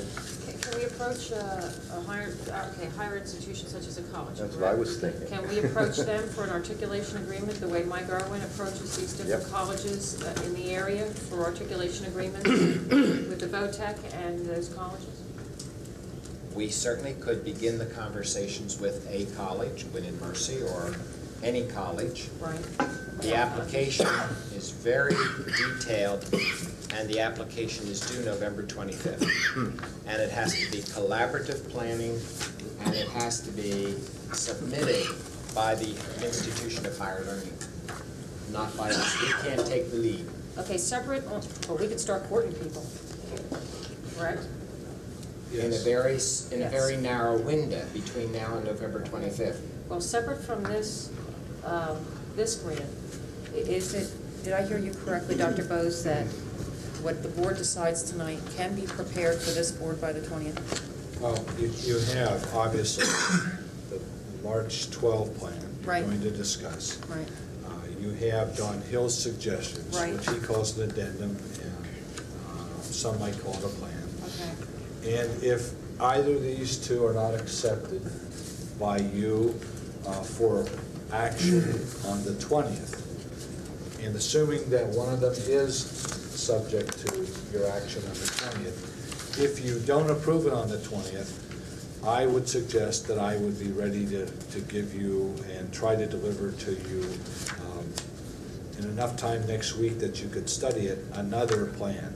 only, not to compete with what you're considering tonight, but only to be a stand-in in the absence of some affirmative action on the 20th on one of these plans tonight, then what I would propose would be a substitute that would position us to be eligible for these external funds. More questions, Thank Mr. you. President? Yes. Mr. Weir, on these requirements for the link to learn, we just have to show that we're making an attempt in these areas, or we have to be specific? I mean, how detailed does this have to be? Well, I think the more detailed we are, the more favorable the reaction from those who read it and approve it. Right. I frankly think that they're looking for our commitment rather than all the specifics. I think if we can agree on a commitment, and I think that if you choose to accept Dr. Bowe's offer, that we would provide you with yet a third document, counting 1, 2, 3, a new document. I think we could offer you a document that I believe you would find acceptable, and we've had any number of preliminary conversations regarding that, and I think it's the commitment that we're looking for. Depending upon the details that you require, I think the state will accept it. The entitlement of $110,000 is ours. It's there for the asking if we make an honest and sincere effort to speak to the things that they list that they're looking for and they're willing to fund. I asked that question because I know that the last point here is that the application should be a concise document comprised of no more than 5 pages. So, and looking next week to try to get something together like this, if you know, I think if you're talking about having it ready by the 20th and they have all these requirements, it's going to be pretty difficult to come up with something really detailed and perhaps a 4 or 5 year plan. It's almost impossible to do that in a short period of time you have. So, you know, the 5 pages, that's why I asked the question. I think we can be somewhat Within a few pages, we have to speak to these things. Okay. That's all right. These aren't different than under the plans that we already have. Mrs. Krieger? I'm not. Oh, I'm sorry. It's okay. Oh, I thought you said okay. As you're aware, I served on the committee with Mr. Hill, on the technology committee, along with Mr. Clemens and Mr. Whites. And we had never completely accepted the March 12th plan. We didn't feel that it addressed student needs. There's an awful lot of infrastructure, and we just never felt comfortable with it. Mr. Hill and I talked on the phone last week and discussed some of his suggestions, which are included in the packet tonight. And some of them I can agree with, and some that I can't. I'm not in agreement with approving a plan and then adding his recommendations as an addendum. And also, I think that some of his recommendations, you know, are things that he put everything in there, which we're going to have to address, but I don't know. I think it's going to take time to address some of these things, such as the internet and so forth. But I agree with Mrs. Mengel. We have started a commitment to technology, a plan, if you will. One thing you missed, Mrs. Mengel, was the fact that we're updating the ESC building, which is a big technology expenditure, some $500,000. We have started the interview process for the technology vacancies, and I asked you, Mr. Weir, where are we at this point in time with some of those interviews, and how close are we to filling those vacancies? We have completed all of our screening interviews, and we are prepared to invite you and the other representative board members who want to participate in the interview of 2 finalists for the manager's position. And Dr. Miller and I reviewed all of that this morning, mid-morning, and we will be asking several of you who have been on that interview committee and that technology committee to agree to times to see the 2 finalists for the technology manager position. Okay, about the other 2 vacancies, we haven't started on them. We have finished all of our interviews. Oh, okay, okay. And we have identified candidates in the order of our preference for each of the other jobs. Okay. Dr. Miller is in the process of doing reference checks, and I think she spent considerable time doing reference checks today. So we would like about 2 weeks, maybe? Oh, we would like to next week. We would like to hire 3 people next Thursday night, given your availability to interview and select one of the 2 finalists for the lead position. Is that correct? Yes. Judith? Okay. Yes. And Again, Mrs. Mingle, you did state that, we have started bringing technology to our students with the upgrading of the IMC at the high school. We did have money in the budget this year for upgrading some computer labs in the middle schools. And of course, I think that this all could be part of the board's planned presentation. We should also add and further define the following to make up our plan. I still think we need a complete building analysis of our schools with real needs and costs to upgrade the wiring of these buildings to accommodate computers. It doesn't make sense to purchase computers and hire a lot of support people if our buildings can't accommodate them. The curriculum committee, I would recommend that they reconvene immediately. How do we know we want to bring technology to our students? What grades do we want to start the technology process, and what technology do we want to bring to each grade level district-wide, being consistent through all grade levels? Current staffing capabilities. After the curriculum component is completed, we must decide who and what additional training is necessary for our staff. The fifth point I make is the budget constraints. How much we want to commit to technology each year, and where do we want to spend these funds? We also must explore every possible means of alternative funding. We're entitled to it. And this is probably one of the most important components, because since this and will be a constantly evolving document, this component will have the biggest impact on our technology plan. And of course, the sixth item is the internet. We must define why and where we need internet connections, what grade levels do we want to internet, and after that we can work to establish a board policy to monitor internet access and use. I believe these areas are a good beginning for our technology plan. I think they could be submitted to the proper authorities for grant loan, and I thank you. Thank you. Mrs. Krieger. Okay, just a couple of questions in regards to the background on the Link to Learn grant, please.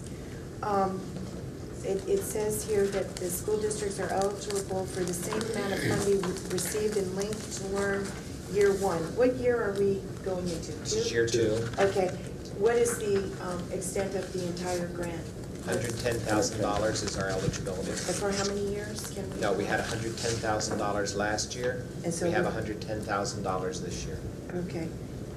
Do you know what the extent of the grant period is as far as I do how not many know years how they're long, planning I to don't do know how this? long this may be extended. No, I Okay. don't. It's annually submission in the governor's budget and approved by the legislature. Right. Okay. The community-based networking, which is at the heart of Link to Learn, what are we doing currently with the monies that we received last year to establish a community-based networking?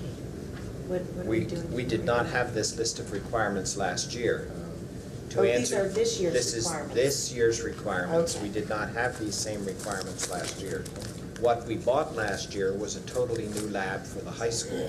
We equipped So a you complete must- new lab, and we got 30 workstations and a complete new lab. Okay, so you will have to define in the application then how you will address this community-based networking. We will have to define, we will have to make reference in our narrative and to every one of these points.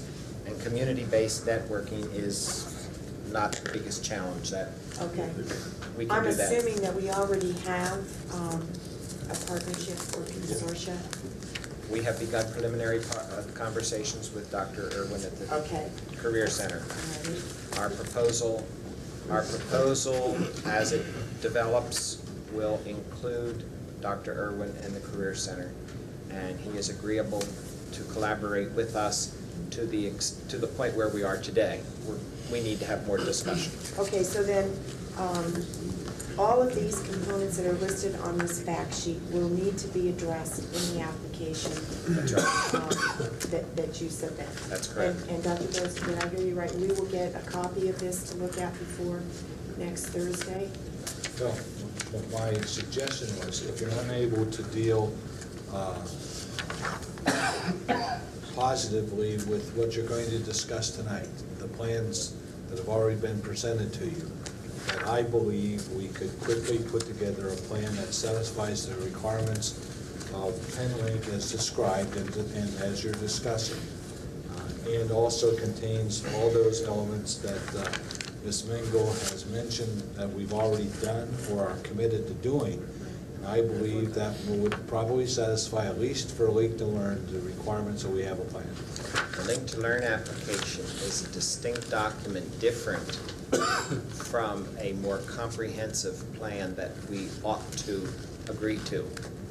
This is a small part of the bigger picture. Right. Because if in fact we come forward after collaboration with Dr. Irwin and his staff, if in fact we come forward with a proposal and a grant application, it will refer to the high school and the Career Center only. It will not touch our other 16 buildings initially.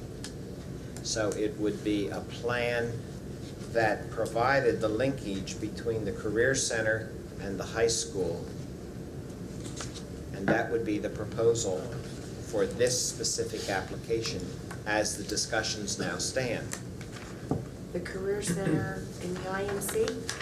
The Career Center, the Technical Career Center. Oh, the The VOTEC. AVTS, the VOTEC, the Technical I Career see. Center. Okay. The new name, the They Technical don't like being Career called Center. VOTEC. I'm sorry.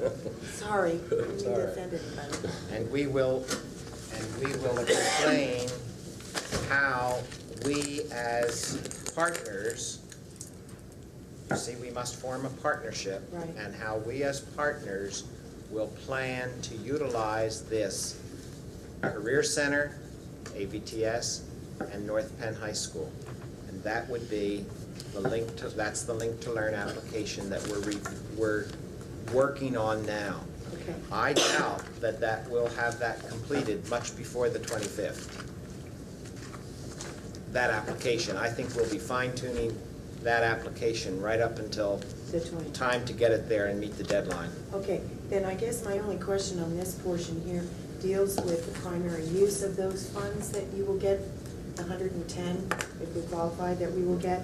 Because in the very first line, it says that it needs to be targeted toward wide area networks and high-speed internet connections. So I guess my only question would be, where would the intended use for those internet connections be? Through the high school library? libraries. Through the libraries. Mhm. Okay, so even though we didn't approve internet and the IMC upgrade that we just approved, we would somehow be able, through this grant, to provide that service? Our discussion is just, it's a little difficult because our discussion is a little ahead of where Dr. Irwin and we are. And with apologies to Dr. Irwin and his staff, I'm reluctant to be so specific in my responses. Well, In my preliminary conversation with Dr. Irwin, we've talked about this new lab that we're talking about being useful to his adult education program in the evening. We're talking about that new lab having their use in the evening. We're talking about it being internet ready and that we would share the internet connection through the T1 line that the Career Center already has, and it has the capacity for us to share it. There are many opportunities for communication back and forth between the Career Center and the high school, which we haven't fully defined and fully explained to each other. Right. I would hope that we would have a few more days to talk together about that before I'm too specific about what we're promising. Okay, do you know if their T1 access is provided to them through the IU, or do they go through another service provider? It's my understanding that they do not go through the IU. I believe they have a different part. They have their own. They have their own They have their provider. They have their own T1. Their own line, right. There's lots of spare capacity. They have Okay. lots of capacity available, which they're willing to share with us. We need to explore and make sure that the same safeguards are there in their server, in the service they buy, that we would have through the IU. Because if we had internet connections through the IU, we would have all sorts of blocks and screens for undesirable materials and so forth. I would expect that the same would be available through the provider that the tech school's using. I need to learn more about that. Okay, and are you aware if this locks us into always having to stay with the IU for that internet service, or If we go, are we still if we- open to being able in the future to seek our own internet provider service in well, the future? I would answer that we could always provide our own, we could always seek our own provider, we could always change the provider, but Dr. Irwin is not using the IU. No, I understand that, but. And we would be talking with Dr. Irwin about sharing the T1 line that is in place that has available capacity, sharing the cost, leasing space, if you will, leasing part of that line, and sharing the expense of the line, because he has a lot more capacity than they're using, and it would be cost effective for both of us. So he has a board to go back to also. Right. Yes. Yes. Which Yes, we're three members. We're a bigger facility than they are, and, you know, I appreciate the offer to share that T1 line now, but as we incorporate further into the future, different components of technology into our curriculum, into the buildings, into maybe different labs in the future, I worry about infringing on the total capacity, if you will. Well, we And know- I don't wanna, I wanna be able to have the liberty to, at some point, look at seeking our own provider service in the future if it becomes necessary, especially if we get into the wide area networks with all the schools linked together. That's something that I think that we need to keep in mind We as would well. always I have that option. appreciate this as a starting point, though, to get us to I where think- we wanna go. Pricing is already competitive, and pricing will become Yes. increasingly competitive. Yes. And we will not be locked into any provider long-term. You're exactly right that the possibility in 2 years or 4 years or 6 years for the number of access stations, if you will, or connections, we don't know what that is at the moment. We don't know how widespread you will want to make that. Okay. Trish, let me just add that North Penn is one of 5 sending school districts to the VOTEC. That line is their asset. Mike Irwin has to go back to that board. We control 3 of those votes. Right.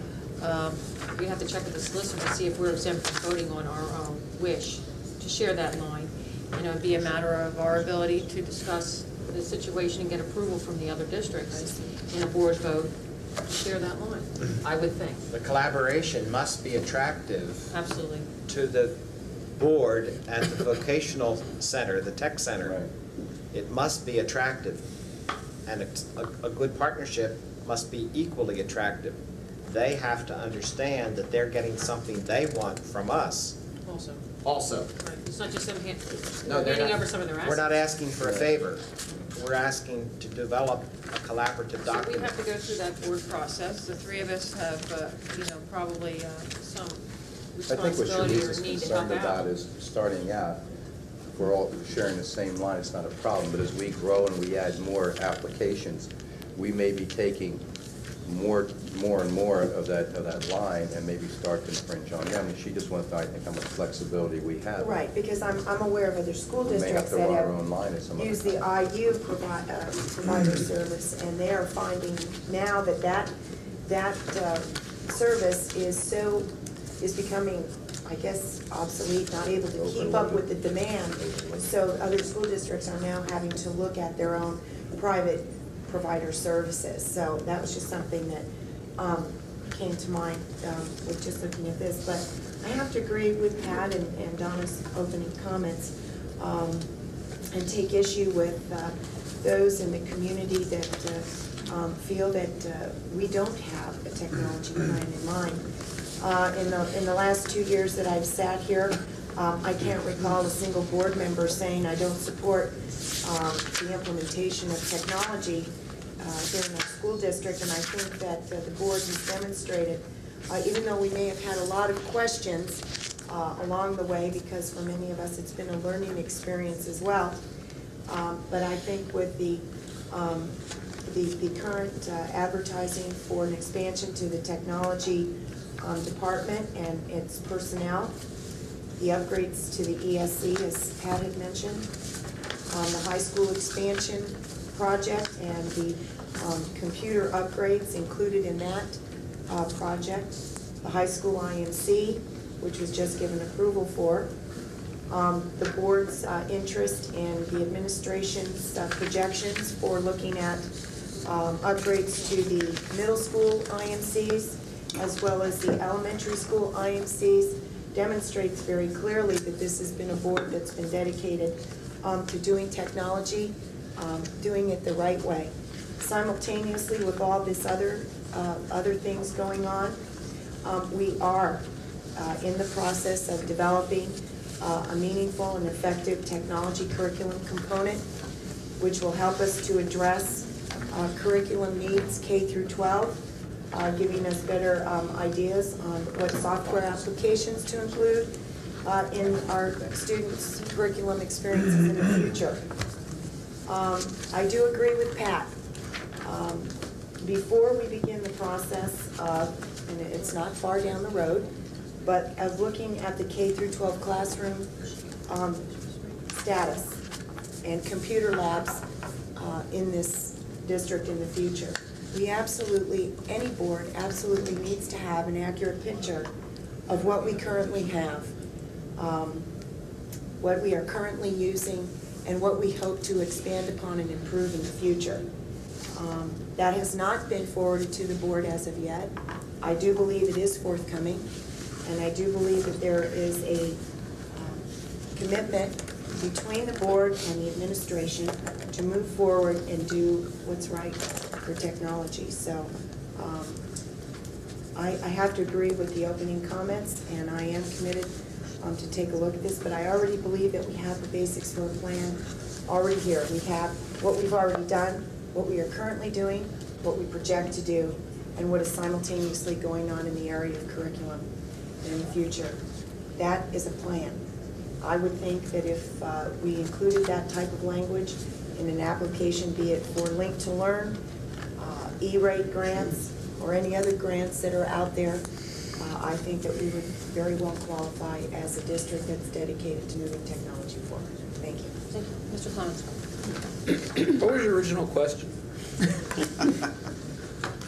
No question at all. It's a discussion. It's a work session. We're just, you're not seeking Wax any poetic, kind of Tom. consensus or Wax poetic, blah, blah, blah, blah. Sure, absolutely. Okay. So really, you really just want us to update the community where we are individually on technology. We're really not seeking any kind of consensus. Or are we trying to get a letter together to get this grant by November 24th? We're going to try to get consensus to get some kind of document Absolutely. It's put gonna be- together. That letter is expected. Board can choose between, as Dr. Bose already said, the board can choose to fully and completely accept the March 12th document. It can fully and completely accept this addendum provided by Don Hill, or it can go ahead and have a separate document designed by Dr. Bose and his staff that encapsulates all the things that we have already done, committed to, are on the docket, and are yet to be done, which covers all the plans we have now, and the curriculum integration that has been made clear is expected from Dr. Hassler and the academic staff. Okay. I like Don Hill's addendum. And the reason I like it is, and I'm reading off of, I think everybody got a copy of it out there. On page 2, where it says addendum to the plan. And I'd like to work through that. If you look at it, we've done A, or we're doing A, right? Yes. B, we're doing B, okay? To a certain extent, we're working on the library, well, we're doing B, period. Pardon me? We're looking at, C and D, We're waiting. there's gonna have to be a lot of discussion, but no, we'll stop, we're not, in my opinion, I'm not totally waiting, and I wanna clarify why I'm not totally waiting. Because the discussion keeps coming up that we need curriculum to drive the plan, we need curriculum to drive the plan. If I heard it once, I've heard it 100 times, okay? But in my opinion, to a certain extent, we already do have curriculum to drive some of the plan. And let me clarify that. If you look in the report, and I think I brought this up before, but on the, which my name's attached to it, as Pat mentioned earlier, Don was on the committee and so was I. We did not agree with this total.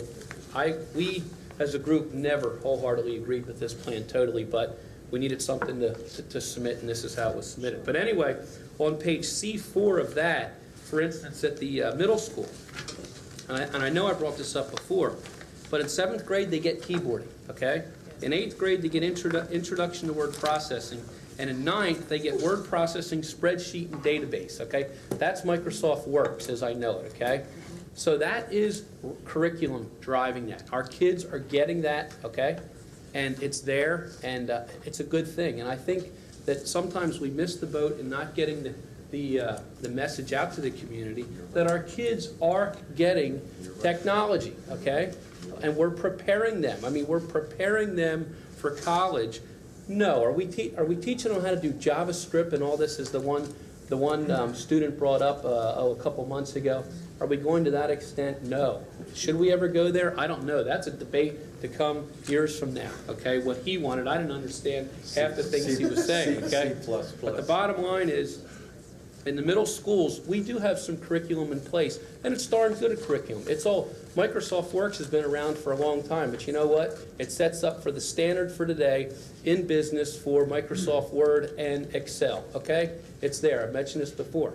Now, in the high school, our students can also, and again, I'm just repeating, I mentioned this months ago, but clearly our students can take Microsoft Word to develop their skills and hone them further, get them better prepared in word processing. And they can also take Excel.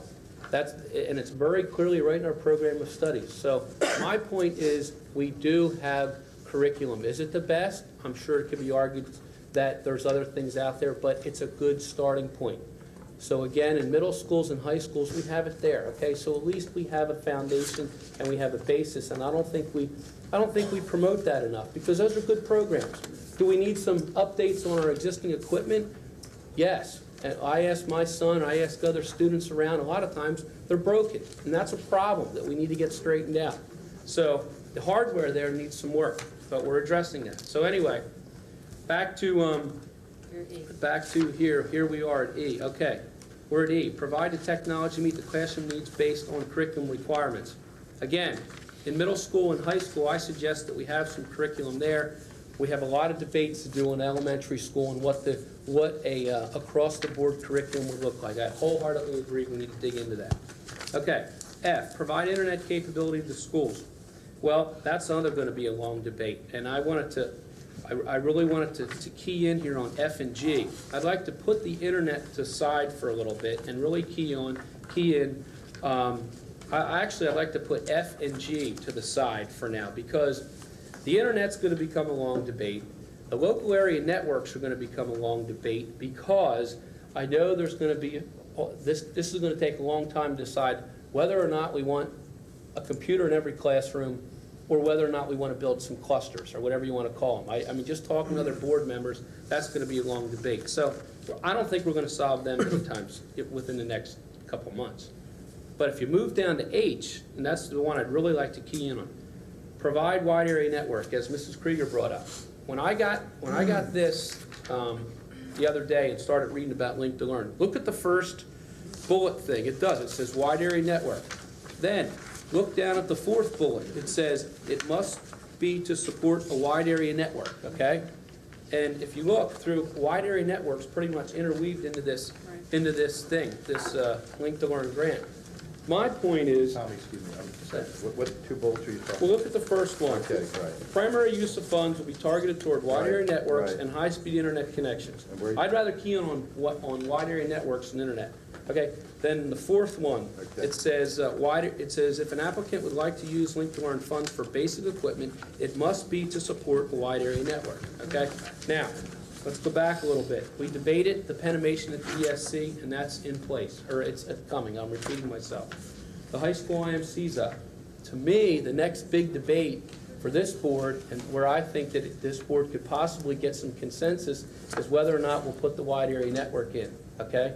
Because whether you put local area networks and the amount of servers at the elementary schools, high school, middle school, it's going to be a long debate, because if you put a computer in every classroom, you're going to have you're going to need more servers than if you just put some clusters. Okay, you can do with less servers that way. Okay, But the fact of the matter is, to the best of my knowledge, on a wide area network, that's pretty much, as David had put it in the plan, it's something through the phone company, it's a big chunk of change.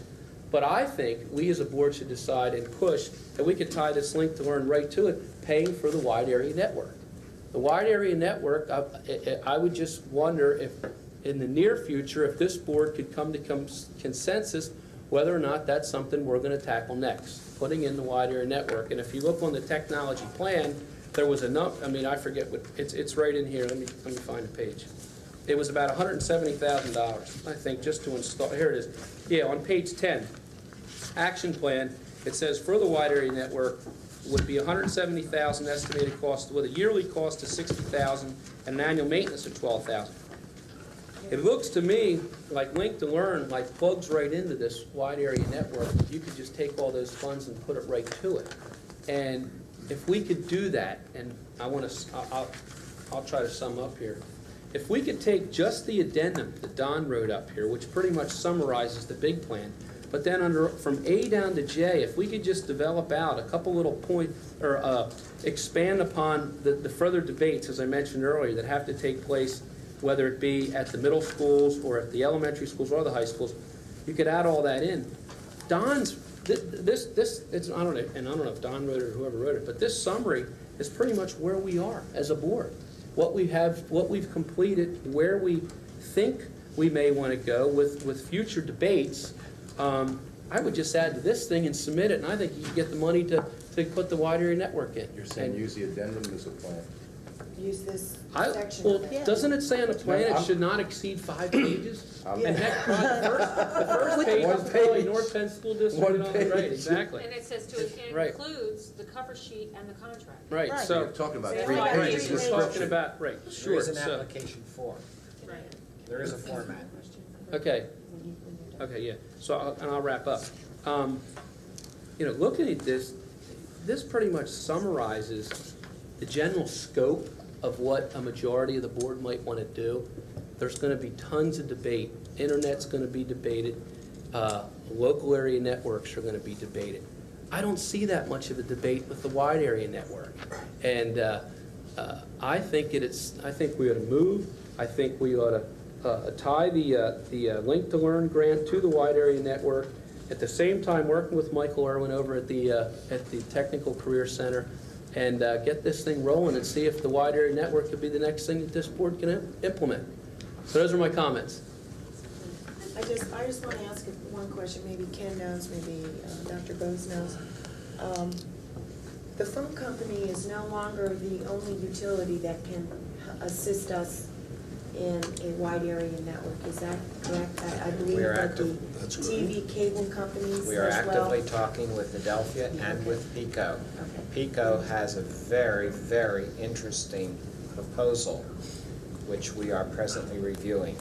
And the PICO proposal is very attractive. Okay. They have strange electrical rates compared to Isn't it funny PP&L. how competitive they become since they've been deregulated? Pardon? Does PP&L happen? I don't know whether I PP&L, would think they would. Can you check that? well, PICO Yeah, has yeah, fiber check 'em optic out. throughout this community. Right, Yeah. right. Perhaps more of the More community PICO has customers than PP&L. PICO fiber optic. I don't know about PP&L's fiber optic. But Adelphia Cable has just But- converted their whole area over to fiber optic too. And We are exploring we're all of already that. hooked up to We cable, correct? we are exploring all of that. And I have one last comment. Charles David Bailey submitted something to all the board Yes. members, and I did want to make a comment that really jumped out. One thing that he mentioned in his letter to us was about some kind of new one cord hookup. It's like you just plug in, and instead of having all these wires from your processor up to your screen, and it's just one, all in one. And if that's something that's right around the corner, that's great, because it could really make things a lot cleaner. And so I think we need to take note if that's really a possibility. I enjoyed his letter. A universal serial bus. Right. Right. So, anyway, There's a lot of work you put into that. yeah. Yes, you did. Okay, Mr. Clements, thank you. At one point along there, you had taken exception, I think, to something I had said about on C and D, we're waiting. When I meant we're waiting is, we're heading in that direction, the improvements to the IMCs See, in middle right. schools and elementary. We're waiting on the administration to come back with the hows. Remember Dr. Cotter and the librarians came in and told us how they would like to see the IMC changed? I think we're waiting for the same type of presentation on those levels also. Okay. That's the only thing. I don't think there's any doubt that's where we're going. That the administration has been very actively going out and looking at the secondary IMCs and making their basic assessments of what they have there now, I would just where like, they want to I go. would I just have like been to meeting say, in with talking with librarians in the middle schools. Yes. and talking with the technology administrator in another school district this past week, he said that is an ideal place to start upgrading the The IMC. IMC. Right, they're the hub of your Everybody happy? building. It's the hub of everything. Okay. Curriculum and everything. Coming down to the right, Mr. White.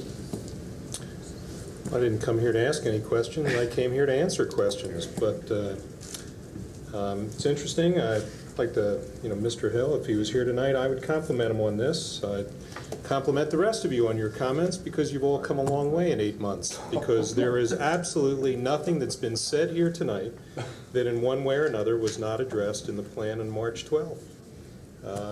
All I can tell you is that I believe that you're all going to get to the same point at one point in time, because anything that was in here was absolutely mainstream technologies with recommendations for how to review it, how to buy it, how to put the whole thing together, and I know you'll get there. So I'm still here to answer any questions you might have about what was presented on the 12th.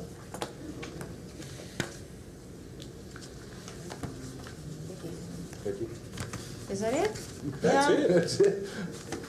I told you, I came here to answer questions tonight, and by the way, I should say thanks to Tom, for looking through this, reading it all, digesting it all. I know his business experience brings him to the same place, and as Tom and I have learned about each other in the years that we work together, we don't always agree on everything that's in there, but somehow or another we always find those common points and then always wind up with a real good discussion on the things we disagree about. So thanks for taking that time, Tom. Thank you, Mr. White. Mrs. Sharp. I basically agreed with a lot that was said, although I've reached a totally different conclusion than David as I'm reading this. Perhaps the word addendum to technology plan that sits on the top of this letter, and where it references that this is to be an addendum to the current plan. Can anyone enlighten me as to Mr. Hill's intent as to? I can, and so can Dr. Bose. I'm sorry, when he was talking to the two of us about this yesterday, I said to him, so what you want to do is attach this to the March 12th plan and the whole thing? He goes, no, well, if you want to, he says, but, or the plan. Use it as a plan. As the plan. Well, Yeah, we need clarity on that, because an addendum indicates it's. Addendum was to add to the technology packet that was sent to all the board members again for purposes of this evening. So this was his addendum to be added on to what was already committed to by Mr. Weir to be sent to all this. But when pushed as to whether his intent for purposes of this evening, in light of action next Thursday, it doesn't, unless the board wants to put them together, which was fine, but, or else just use his sheet here as the plan. One's a horse, one's a camel. I can't see doing that. And that's why I needed clarity as to whether this is an addendum to be attached to the $4.3 million plan, because. Not unless the board would wish that. Because this is a plan, but as the Link to Learn and as the E-rate is focused, that's for student access to computers. As it talks about the high school, in other words, the upgrades to the high school, we're actually doubling the number of computers in our library plan. The March 12th plan does not add any new computers to the library. It calls for a couple of printers to be added, and it did have eventually in year 2 or 3 your wide area network and your local area networks, mainly to operate the computers, the one computer that will be on the teacher's desk as a part of the plan. So if this was an addendum, then this is all new money. This is all additional dollars. I appreciate his plan. I think it's taking what we are doing in focusing and elevating student access to computers.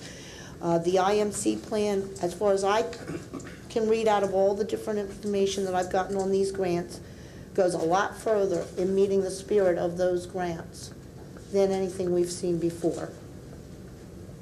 Is there anyone, Mr. Ware, I assume you agree that with student access and the communications that are going to be involved for the use of students is very well achieved through the IMC plan as opposed to what we've had to deal with. When that is completed, it will be a giant step for us.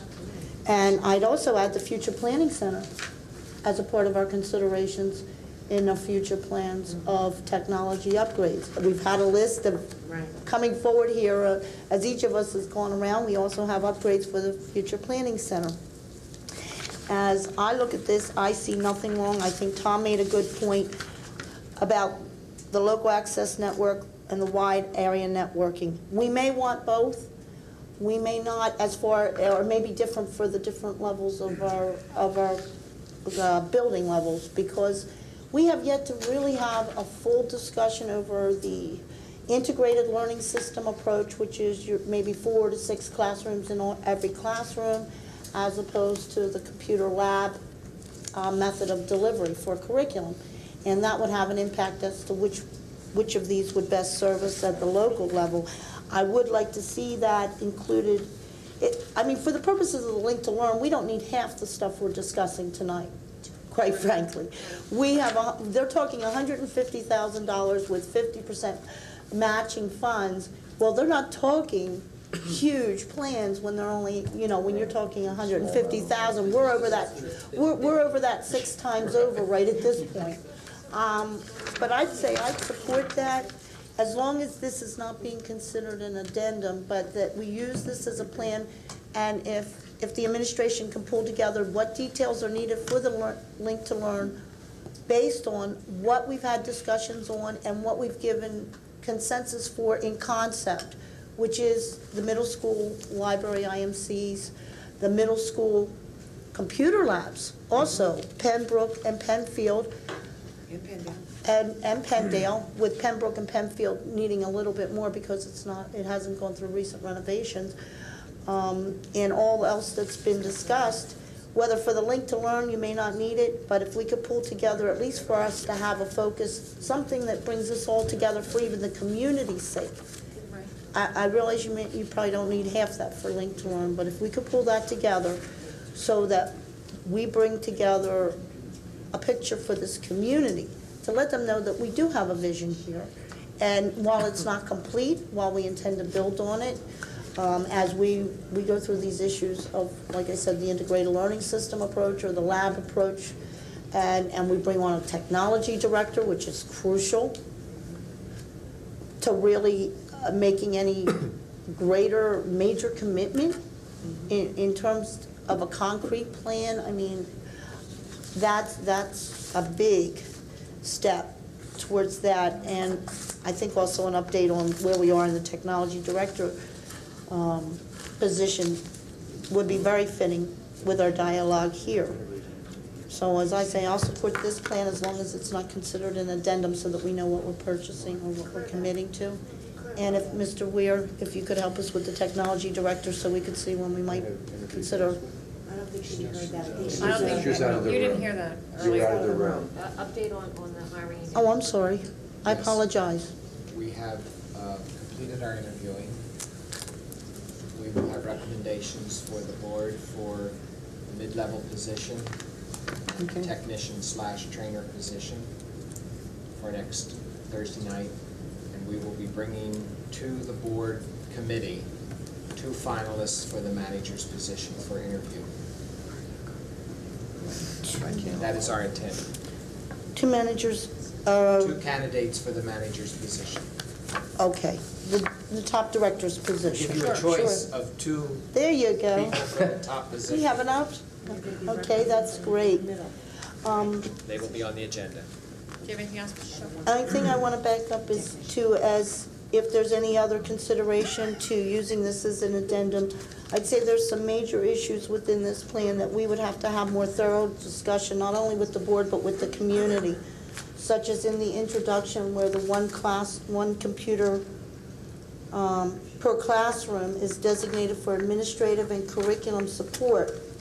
If you turn to page 3 of the introduction, you will see some explanation as to the purpose of that one computer per classroom that's in the March 12th plan. District intranet containing curriculum databases with district-created goals, objectives, lesson plans, tests, and quizzes that could be printed in the classroom. In a network district, attendance could be done electronically, saving time, paper, and labor, and would be instantaneously available throughout the district. Computerized grading would allow for more detailed current information with comments available to parents more often. Then the next one, student databases with emergency phone numbers and test scores could be available to the teacher at his or her desk at any time on any day. I think the issue of student databases, firewalls, safety, protection, is one that has not ever been touched in the dialogue that we've had sitting here in the board. And it's been in this plan from day one. And I would say that if anyone's considering moving forward that plan, we would have to open the dialogue up to that and as to whether or not the financing of one computer per classroom at the investment that we're being asked to make is worthy of, for this designated purpose, or are we looking for computers in the classroom for students to be able to access and actually use as a part of their instructional day? But that issue there, I do not ever really recall ever being addressed, nor was that ever, I thought, the clarion call from this community or this board as far as the incorporation of computers. Can we have a discussion about some of these points? I'm just curious. I mean, Sure, let me get back. well, I mean, Let me the finish. point was just made. I mean, do we want to have a discussion about that, or is this just going to be everybody gets their say again, and once again there's no discussion? I mean, I'm sitting here, and there was an introduction that said, imagine different ways that computers can be used. There are things in here that said, I mean, perhaps I owe everybody an apology by not making it very clear that what I tried to present here was a vision of where the district could go, looking at different things that could be done. They don't have to be done. This was something I'd always hoped we'd have a discussion about, saying, I like this idea, I don't like this idea, this makes sense, this doesn't make sense, and we have never, ever done that. Once again, we just got to the point where everybody's saying, I like this, I like that, these are the pieces I like, and this is the pieces I don't like, but there has never been a discussion. I mean, I can tell you that if I go through this, we have talked time and time again, I have heard that there is no curriculum issues addressed in this. Technology curriculum integration began on page 16. There were ideas about action plans. I mean, to read what I put in here, the assistant superintendent and the director of staff development will work with the curriculum coordinating councils to create and implement curricular technology plans. We have said that curriculum was not in here. I submit to you that it is in here on black and white on page 17. We have talked about wide area networks. It is in here. We have talked about policies and procedures. It is in here. We have talked about upgrading IMCs. They are in here. What we have never done is take a look at this. It was always like this was the written word and this was the only way that anybody could accept it. And that was never the intent. The intent was to bring us to a place where we could have a discussion about this, decide what it is that we wanted to do, pick and choose the components, add components, take components out, and develop a plan that would tell us where we want to go. Don Hill's addendum, or whatever we want to talk about, staffing capabilities, training requirements, develop a curriculum, define why and where we need the internet, an understanding of what new technology is available, staff training, budget constraints, is it being used, district technology needs, update the ESC, upgrade the high school IMC. All of these components are in this plan. It was never intended to be a take it or leave it, but we still have not had a discussion about what we would like to see in this, what components work, and decide what it could be. The plan itself was what? I put in some introductions to give some ideas, created some goals and objectives that certainly needed to be discussed. The dollar figures were estimations only. So much has changed in 8 months that none of the dollar figures hold true anymore. And yet we keep looking at this like this was a monolith that couldn't be touched except addressed in its entirety. And if I didn't make that clear in March, and if I hadn't made that clear time and time again, this was a place to start from. And everything that we've discussed tonight, and every comment that has made, the component has been in here. It is in here. This is mainstream business computing technologies that even if you don't do anything and just pick your wide area network, when it is time to buy the wide area network, someone will tell you what the appropriate equipment is. Someone will tell you what the most competitive rate is for the line. This was about objectives and goals and a vision and a place to come from. So when I hear all this about this isn't in here and that's in here, I mean, I have to apologize. The issue on the high school IMC, let me read this. I had to go and check just to make sure that I had not left something out. On page 15, in the high school, the library or IMC server will be upgraded and will be utilized as a LAN server for all classroom and library applications. Right. As space allows, the number of library computer workstations will be increased to improve student access. All right, I didn't deliver a high school IMC upgrade plan, but the thought is there about the servers and about connectivity and about space and about systems. I would not tell you to buy computer systems based on what I estimated this back in March. I don't understand how you continue to look at this and sit there and say that everything that you want cannot be added or subtracted from this. Change the words. But this was not meant as a take it or leave it. And I firmly believe that if you do nothing with this and walk away from it, that I will be able to come back in 3 years and look at this school district, and I'll bet that 90% of what I suggested in here will be in this district in one way or another. The technology may change. It might not be 10 base T Ethernet. It might be 100 base T Ethernet. It might be a T1 connected to the VOTEC. It might be a T3 connected to the ESC. None of that is really relevant. The idea was to say, where do you want to go? And at the time that you want to implement it, understand what the costs are, what the equipment is, and go forward with the plan, not about what the detail was in this. Excuse me, And I'll be happy. Sharice, wait a minute, he was responding to me. David, I will say that you may say we could pick and choose what we wanted. I had to recognize your priorities in spending for those things you placed dollars for within this plan. Estimation purposes only. Excuse me, yes, but you decided how to spend $4.3 million. Once again, what I was saying was a place to start from. Okay. You had to have a place to start from. Excuse me, I have the floor. There is inside this budget 65 administrative computers allocated with dollars to it. There are 70 administrative computers for the high school. There are, again, 21 administrative computers for the middle school. What isn't allocated within the dollars are computers for the library. What isn't in this plan are any dollars for technology curriculum integration.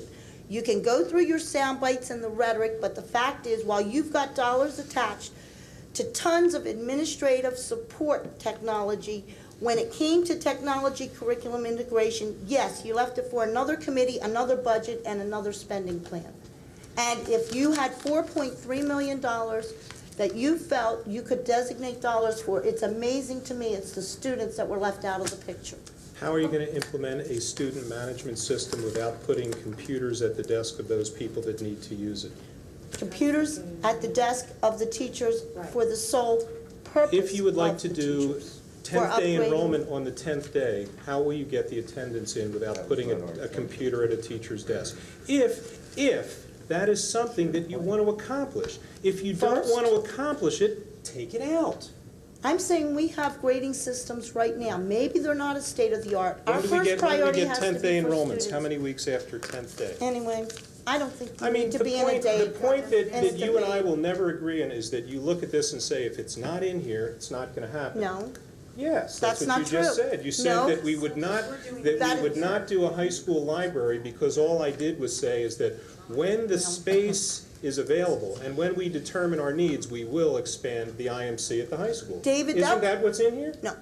Isn't that what's in here? David, but you're already spending 4.3 million No, I over and didn't, above I it. didn't and, spend a penny. Okay, All I then I'm did not was fighting with you. recommend a course of action, and we have never had a discussion about the fact that I don't want to do it that way.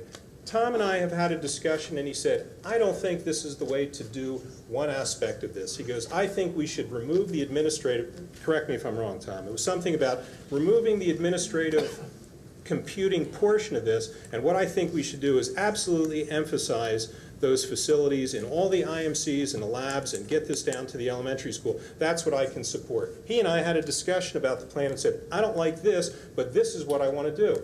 I would agree with that. I would agree with that today. If you don't want to do the other part, tell us what you want to do, put that in the plan, and go forward. But somehow, all of those things eventually will be connected through local area networks. They will eventually be connected through wide area networks. And the idea is to put the plan in place and decide what components you like. Maybe I should have said suggestions for a long-range plan. Maybe then everybody would have been much happier. But this wasn't about saying, I absolutely got to have $4.2 million or this isn't going to work. It was an idea and an approach that I tried to explain, but there's never been a discussion about what anybody else would like to see in a forum that would sit there and say, are you interested in administrative computers or would you like to see computers in the classroom? I'd rather see computers in the classroom. Great, why don't we put that in here and take the administrative piece out of this? We have never done that. This plan has never been discussed in the context. No, I disagree. When have we had that discussion? March 12th, when we sat here. No, everybody here, it was never a discussion. Everybody here said, well, I've read this and I don't like that, and that was it. It was the end of the discussion. What was everybody? Mr. White, I can remember one night in particular. I'm having some fun tonight, folks. You have to I see excuse me, it. I'm not going to be here much longer. I respectfully disagree with you, Mr. Whites, because I can remember one meeting in particular, and you'll have to forgive me, I don't have the exact date, where I was asking about specific components in your plan. And your response to me, because something that you could not explain thoroughly to me that I wasn't understanding, or for whatever the reason, you said, and you took the plan and you threw it on the desk and you said, this is it, do this or nothing. Now, I Mr. can't believe I White- ever said do this or do Oh, nothing. you absolutely did, Well, I Mr. sure wish White. we'd have the tape because I've We never do have told the tape. anybody that I have ever worked with that it's this way or nothing. You said that this board might as well accept this plan or agree to do nothing, Mr. Whites, and those were your exact words. And I would have to say, to defend not only myself, but the other board members here that are committed to doing technology, that perhaps the problem has been that maybe you were insulted by the questions that many of us had that are not as knowledgeable as you are in the area of technology, and who were maybe somewhat put out, if you will, that not one other board member sitting up here today, or in the past, or perhaps in the future, would ever be able to come forward to this board, to this administration, to the community, with their own plan, and have every other board member up here endorse it unanimously with absolutely no questions. Never asked for I would never have that. expected that Never with the asked for reading that. curriculum. I'm sorry? I would have never expected that with the reading curriculum, and perhaps that's where the problem lies. But here we are today. And many of the questions, okay, the subject that Vicki brings out is one of philosophical opinion. Yes, we haven't discussed whether or not a board is willing to have a student database computer on every adult's desk in every single school. We may agree, however, that in order to establish a wide area network so that each school building can access the student database programs which we approved with Pentimation, that we will give one adult in every building a machine, a computer, the software, the internet, whatever it takes to go on the wide area network to access that information. But that, sir, is a philosophical issue that can be discussed. It doesn't mean that no one's going to be able to do that in the future. That was really where I was coming from. I said, I where are the understand that. philosophical discussions about this? What is it that this board Please don't- philosophically wants to do? Please don't say that we've never We asked- haven't. Yes, we have, Mr. We Weiss. haven't. We've And I had, think we that had one perhaps- meeting on March 12th. We've maybe had pieces of questions and taking exception with different parts of it. And then this But is you the got first night angry that we've about- sat here and said, I mean, we weren't even going to do this tonight. I mean, I just couldn't let it all go by one more time to say that it's not in here, that it's never been addressed. I mean, I just can't accept that because this was about vision. This was about vision.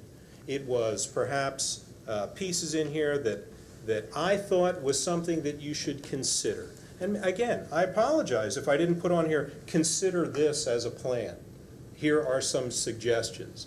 Because I don't know how, I didn't know another way to go about doing this to give enough information, a comprehensive view of all of the components that need to be addressed in this very complex and intertwined project that talk about the curriculum and training and facilities and purchasing and policies. I didn't know another way to do it. Again, I apologize, it should have said a suggestion, but I tried to address every single component and find a cost-effective way to deliver it. I guess, I mean, I'd be happy to go through and answer any other questions. It's why I came here tonight, but quite honestly, this isn't my responsibility anymore. I've done the best that I could. It's up to other people. So that's why I'm here tonight. Answer those questions, but this is nothing that I've been able to drive to this point, and I'm certainly not going to have any influence over in the future. So I wish everybody the best of luck. Let me go to John. Wait, I had the floor, Mr. White, and I didn't ask you any questions. I know didn't you ask. didn't, but I couldn't let you go through this and say these things are not in here. Like, one more time. Well, Mr. White, what is in here then is not a $4.3 million plan. If everything that's alluded to for future committees and future budgets, then it's probably back to the $23 million technology plan. I completely disagree. Well, if just putting in a sentence talking about how nice it might be to have this someday That's versus... exactly what it was. I said, it was said, imagine a future. I don't want to argue with you, Imagine, David. Yes, you do. No, the point is that when you do have budgets in here and you do present it as a plan with those dollars... Would you have accepted a document without any numbers in it at all? No, but I'm saying Would you that... have given it any credibility if it had no numbers? I judged what was the commitment of the plan based on where the dollars were allocated as they were explained in the plan. It was a vision for the David, future that David, required discussion. We've had 6 months of debate. No, we haven't had any months of debate. Well, We've had maybe a half a day of debate. bottom line, Madam President, as I relinquish the floor, can I please say that I support Mr. Hill's recommendation with the understanding that that is the plan and it will be followed through with in elaboration of the commitments that we've made as a board previously to the IMCs and to the business management, business office program and the computer upgrades for our labs. Thank you very much. Mr. Schilling. Yes, in regards to whatever plan we approve here, how committed to that plan do we have to be, and in what time frame do we have to complete those objectives stated, whether it's this plan or Mr. Hill's plan or whatever? I'll try to answer that. I think, Mr. Schilling, that any plan is an intent. It's only realized when it's presented in its pieces or in its entirety for board consideration. It will evolve, obviously, as a part of budget considerations, as a part of authorization to bid and approval to award bids. So any feature of the plan that results in an expenditure is always an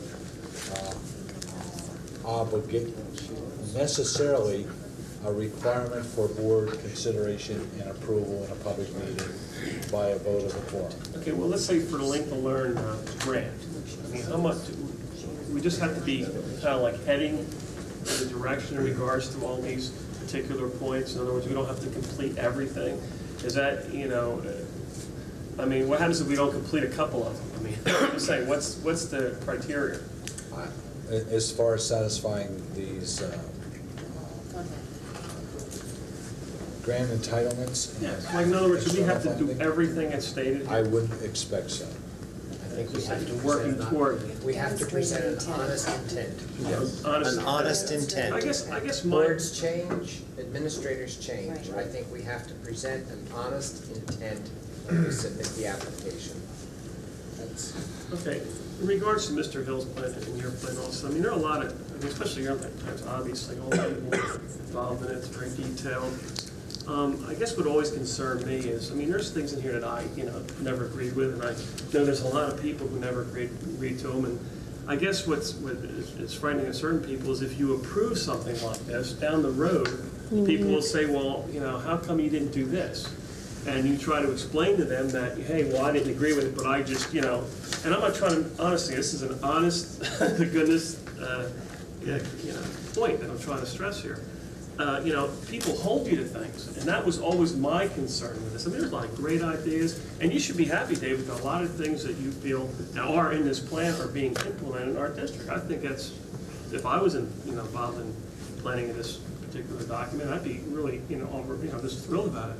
So that was my concern, that there are things in here which, I couldn't put I couldn't say approve this particular plan because I felt that they would say to me, well, John, you didn't go through with it. You didn't, push to that particular point or whatever.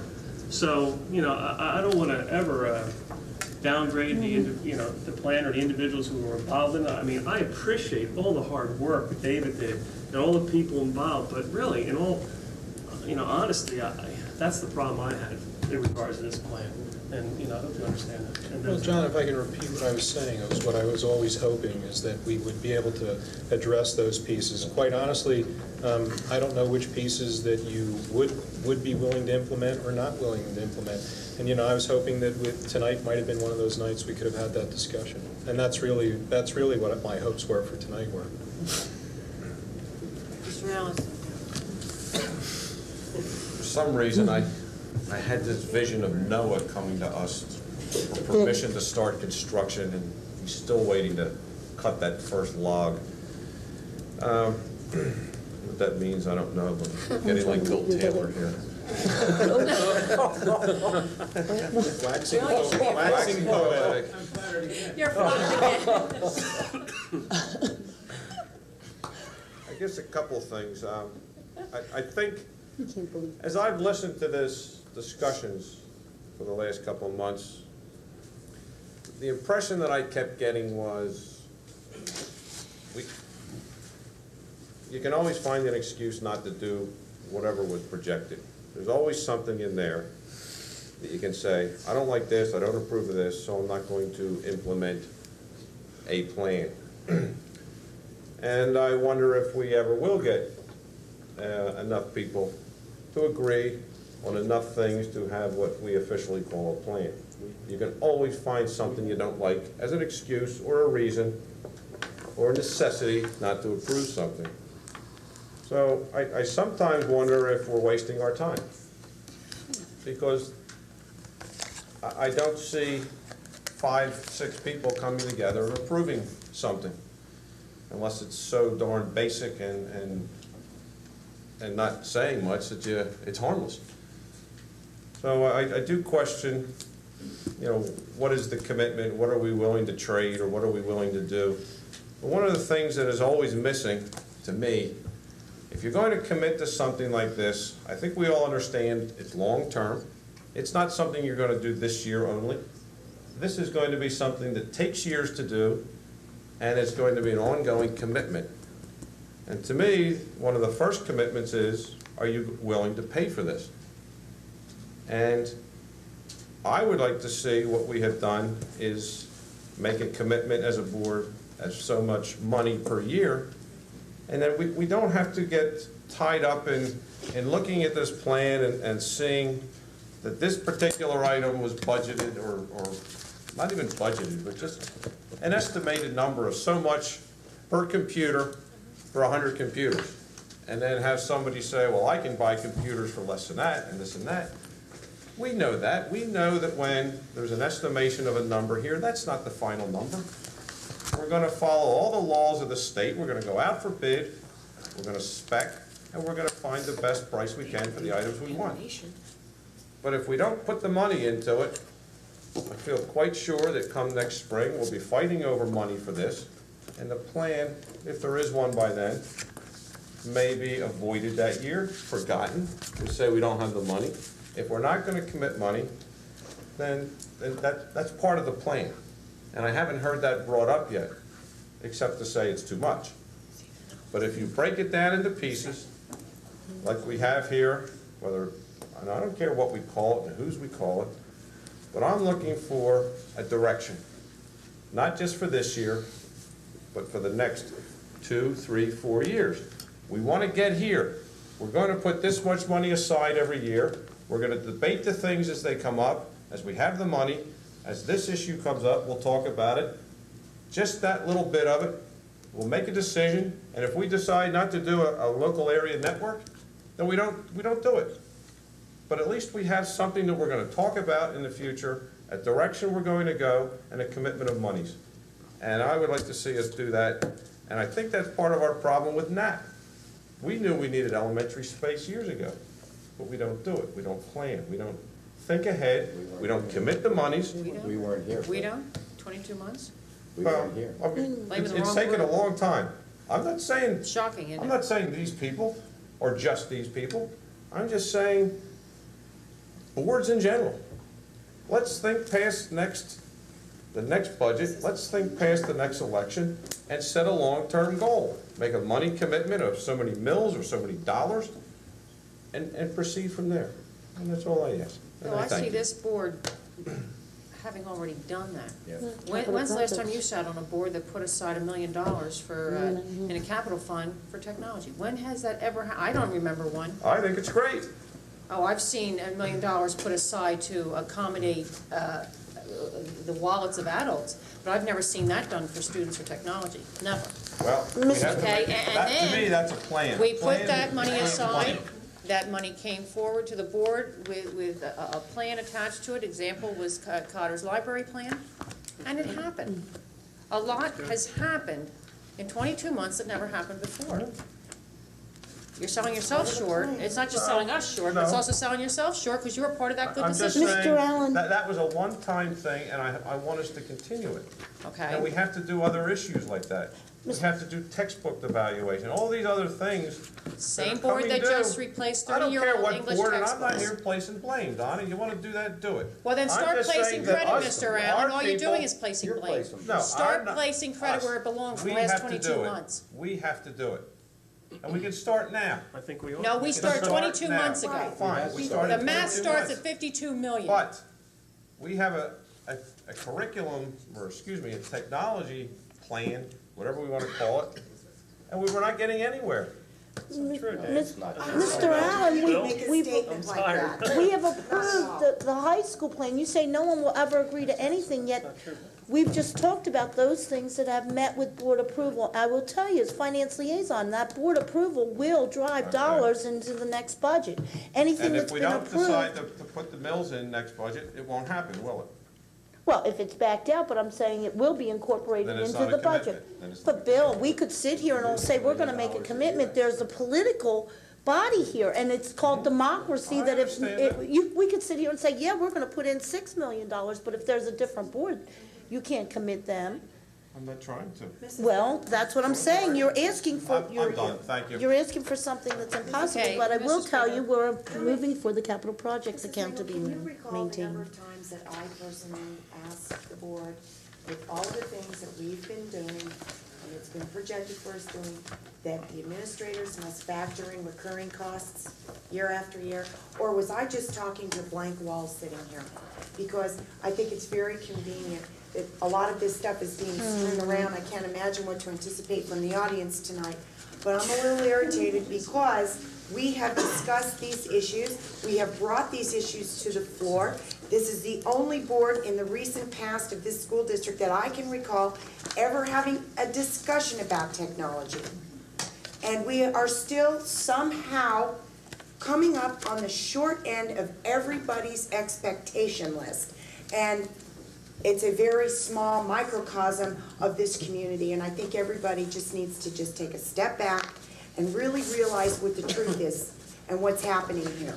And that's all I'm gonna say. But I think it's just really convenient now with some of the comments that are coming forward, and how we're looking like a board that doesn't want to do anything. When I sat here tonight, Pat Mosey sat here tonight, Tom Clemens brought up yet another area to include in a plan that establishes maybe funding for a wide area network, along with all the other things that we've done, projected to do, and are simultaneously working on.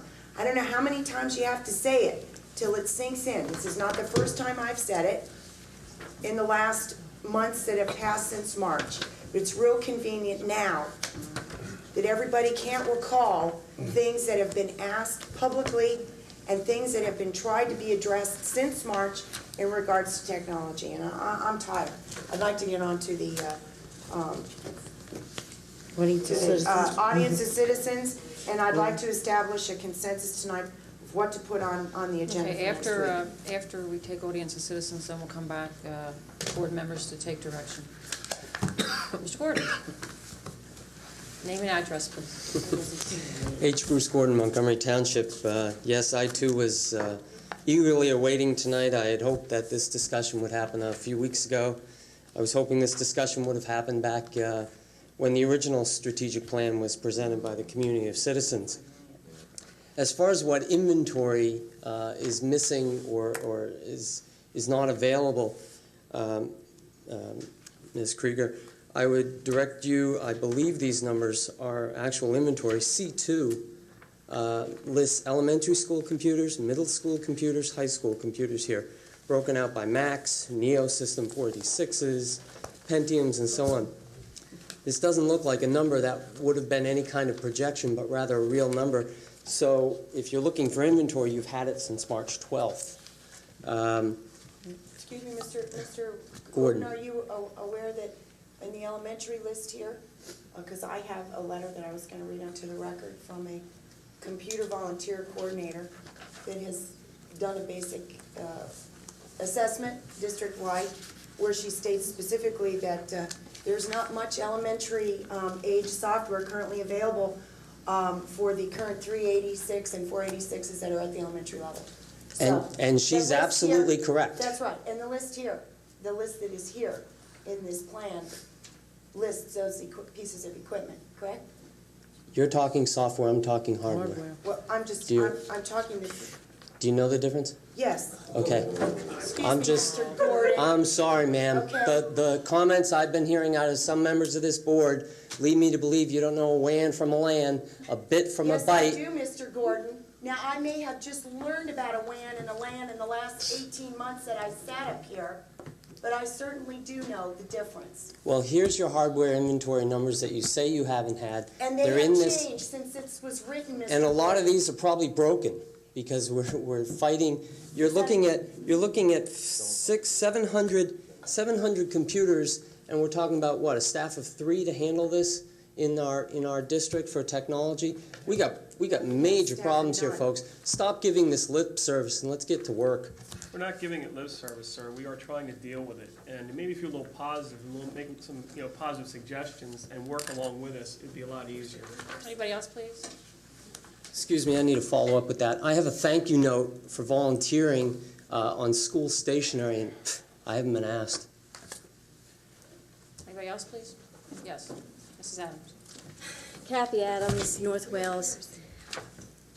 I came to this meeting, I tried to make all the technology meetings, and my heart's racing because Mr. White is right.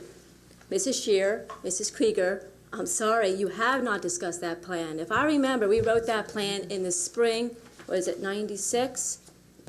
And when all the technology plans were to be presented, for whatever reason, this plan did not get pushed. It got pushed back to March of 97. It has been sitting there gathering dust for that period of time. But first of all, let's address the addendum, to Mr. Hill's addendum. I do not see in D, okay? update the elementary schools. I do not see where you are teaching the students computer. You can put computers into the library. Who's going to teach it?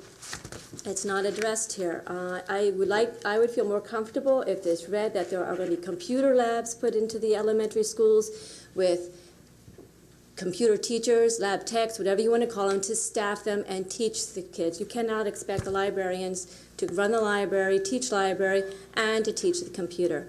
I think this needs to be less general. And I also think there needs to be a timetable on this addendum or plan. If it is a plan, I think there needs to be a timetable. I don't believe that we should just do this at a snail's pace. I would like to see all of this done by next September for the next school year. We have been waiting 22 months for this already. I would like not to add another 12 or 24 months onto this. Additionally, I do not see any of this plan of Mr. Hill's in servicing. I do think that that's addressed in the technology plan, but not in Mr. Hill's plan. That should be included in this. G and H. I don't believe that you can do a wide area network without having a local area network in place.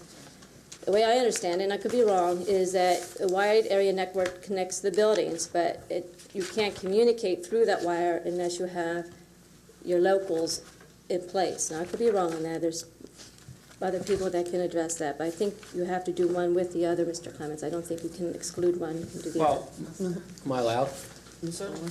My point for the wide area networks would perhaps be, if we put a wide area network in, at least getting, let's say, the principal's office and the secretarial staff, get them commuting. We've just upgraded the ESC, okay? And the way we communicate out to all the elementary schools and all the buildings, it's not an up-to-date system. It's a slower system. Now we have state-of-the-art technology here in the ESC. If we could, and the way I understand, and I could stand and be corrected here, but at least get, for lack of better words, get all the buildings talking to one another. And you don't need local area networks for buildings to talk to buildings. You need the wide area network. Okay, there would, and that's where my suggestion came from. David, I mean, Yeah, his plan had the wide area network is that ahead of the a local. fair statement? Yep. Okay. Okay. Also, Mrs. Shearer addressed the introduction to the long-range plan about having a computer on every desk so that the teachers can use the computer. Other school districts are doing this and have this. I don't know why we can't do it also. Our neighboring school districts are going this route. They're not going skimpy. I don't know why. We have to question the necessity of it. When other people are doing it, other people are seeing the need for it, the use for it. I just does, you know, and furthermore, you tout yourselves as technology people. Yes, you have plans, okay? I would like anybody to tell me how you have enhanced my elementary child's education in the way of technology within the last 22 months. Name me one thing you have done to put into the elementary schools in the way of technology. That's the Mrs. question Adams. we've been asking, ma'am. You know, even more importantly, We've though, been asking the same thing. the How can better we do question this? is, how have we enhanced the education of our secondary students who are closest to the society that they will be required to know that technology? So you're and how agreeing with we me, you accommodate have not that done right now? anything in that area Okay, yet. because our students at the elementary level, they're doing okay, but they are furthest away from the technology needs that they will need to have by the time they get out of high school, which I hope this district can stay current with. And that's where we've decided to start our focus at the generation of students that needs that enhancement in technology the most, that being the secondary level. And that was established by this board in the order that we have approved the things the administrators have brought to us in the last 18 months. But are you agreeing And I with me think- there is nothing hardcore out there yet? Excuse me? I didn't miss I missed the first. I'm asking you, what is there? You name me one thing that you have put out in the schools, physical, to touch that is affecting the children now. Did we not upgrade Penndale with brand-new computers? In the elementary schools. Did we spend $110,000 on a And new lab? Mrs. Adams, you used my name to challenge why I would balk at some of this administrative computers.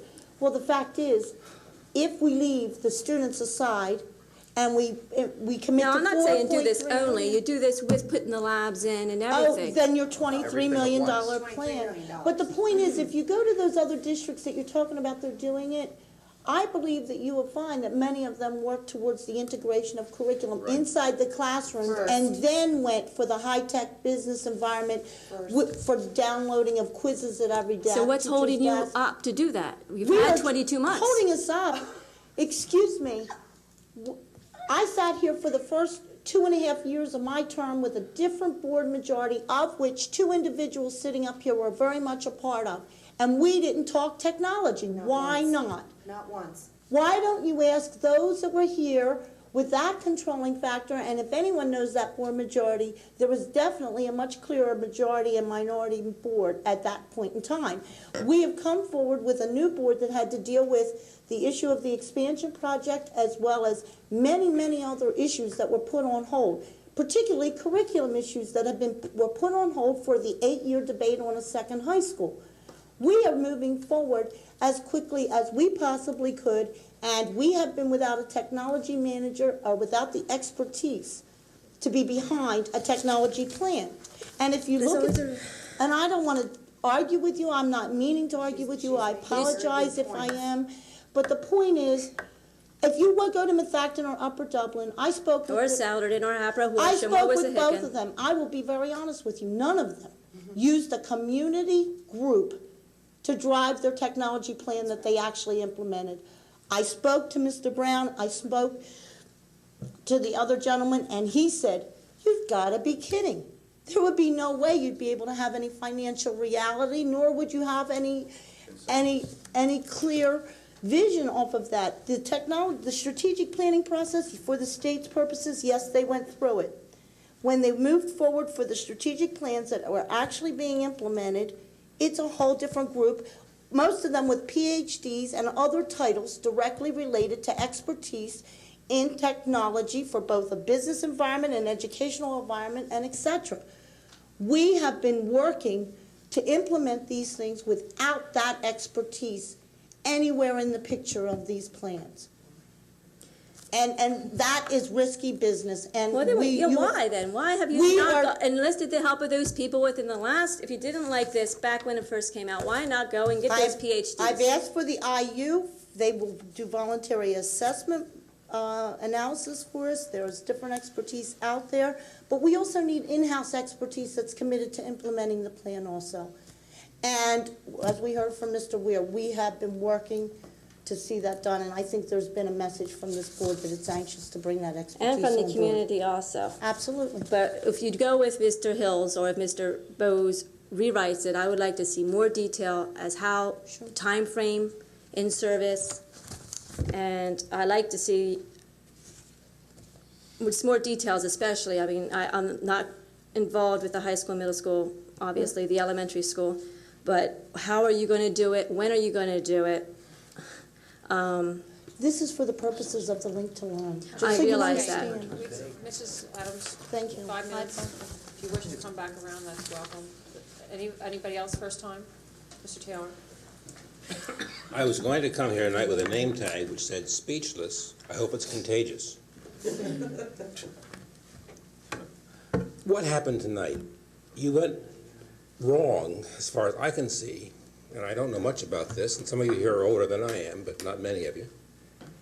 The same thing seemed to go wrong on both subjects, on the NAP discussion and on this one. You recall my story when you had a very good meeting not too long ago. Mr. Gordon was the only person that participated in that from this desk, and the story that I found in my heart somewhere to tell was about the beavers, you know that one, and the beavers who impeded the work of all the other beavers by trying to chew something down to their size and make everybody wait till they did. The missing element is trust. It would seem to me that tonight the best move you could make would be to direct Mr. Bose or Mr. Weir or even Art to write something which is 5 pages long and has to do with this subject, and approve it before he writes it. there has been so much defensive behavior going on here. You should have a greater understanding of how a 3-year-old feels when they go into tears because they can't do something or they wet their pants. That's the dynamic. And the thing that seems to have tripped things, and I have a suggestion for it, the thing that seemed to trip things was that you started talking about dollars and cents representing less than 20% of the total project before you had reviewed the whole project. Now, if everyone around the table had talked about it just for its scope first, its intention, and then gone back after the money, you might have gotten around the table the first time, but you didn't. You hung up on $200,000 in the first project. That's less than 20% of the total, I believe. And I don't know what the figure was here, but you did abstract from the data that you gave us, that paper. You abstracted the things that had dollars and cents on them and didn't pick out the words.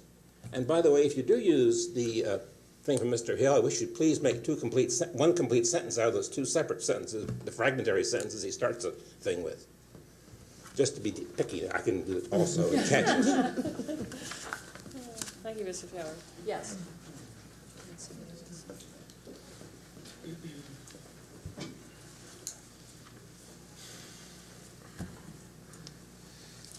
Jenny Collins, Tom Ensign. I came in late. I went to see the Marching Knights first, and I don't have a child in it, and I can say they're wonderful and not have anybody say that I'm prejudiced.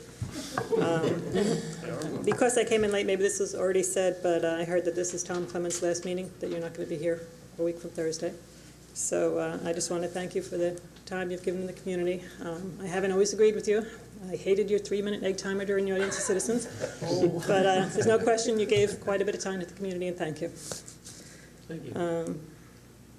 I think we need to move forward with technology, obviously. If we can get any of this funding, the $200,000 that Dr. Bowes mentioned, I think we need to go for it. I noticed the interim technology person is in the audience. Could we ask him to come up and update the community as to where we stand right now, what he's found? Yes.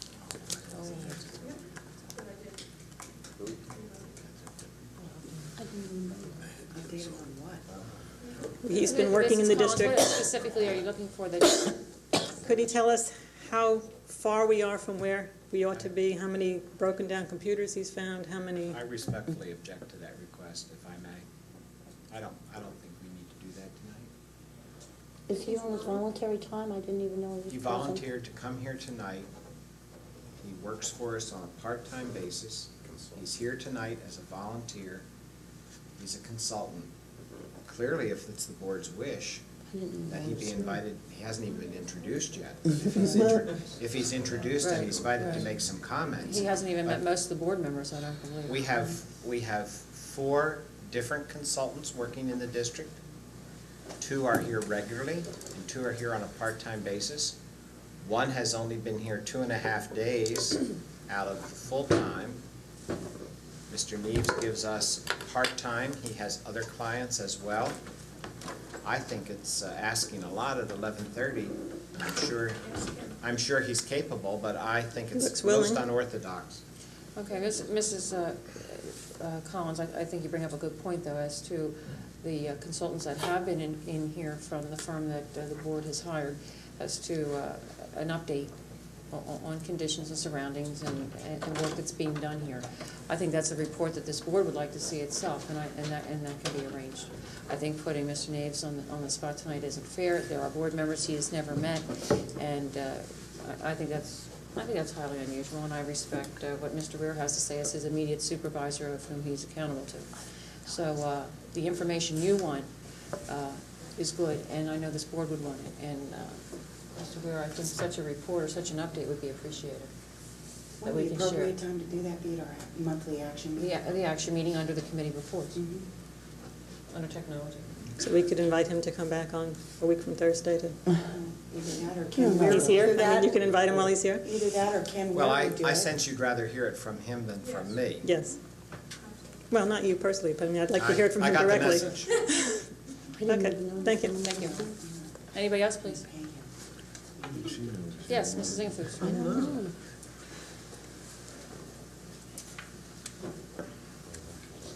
My name's Donna Ziegenfuss, North Wales.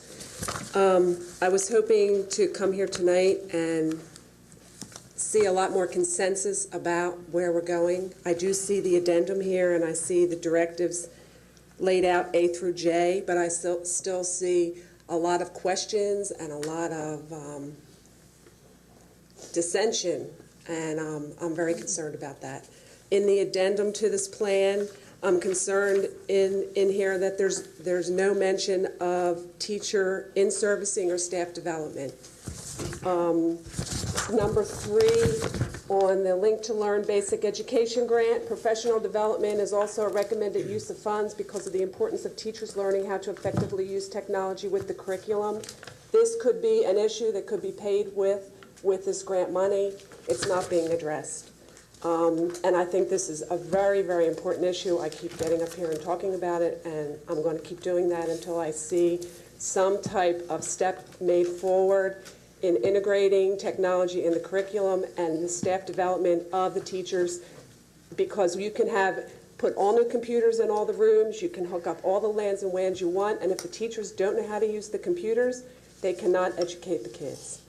I'm also concerned about the Link to Learn money going to the high school. The Link to Learn money last year went to the high school level. It's going to go to the high school level again this year. The high school's also getting a brand new computer lab with the addition to the high school. And I don't see anything to the elementary school on here except for D, which is a library update. And that is not putting technology in the hands of the kids, teaching the kids to use the computers.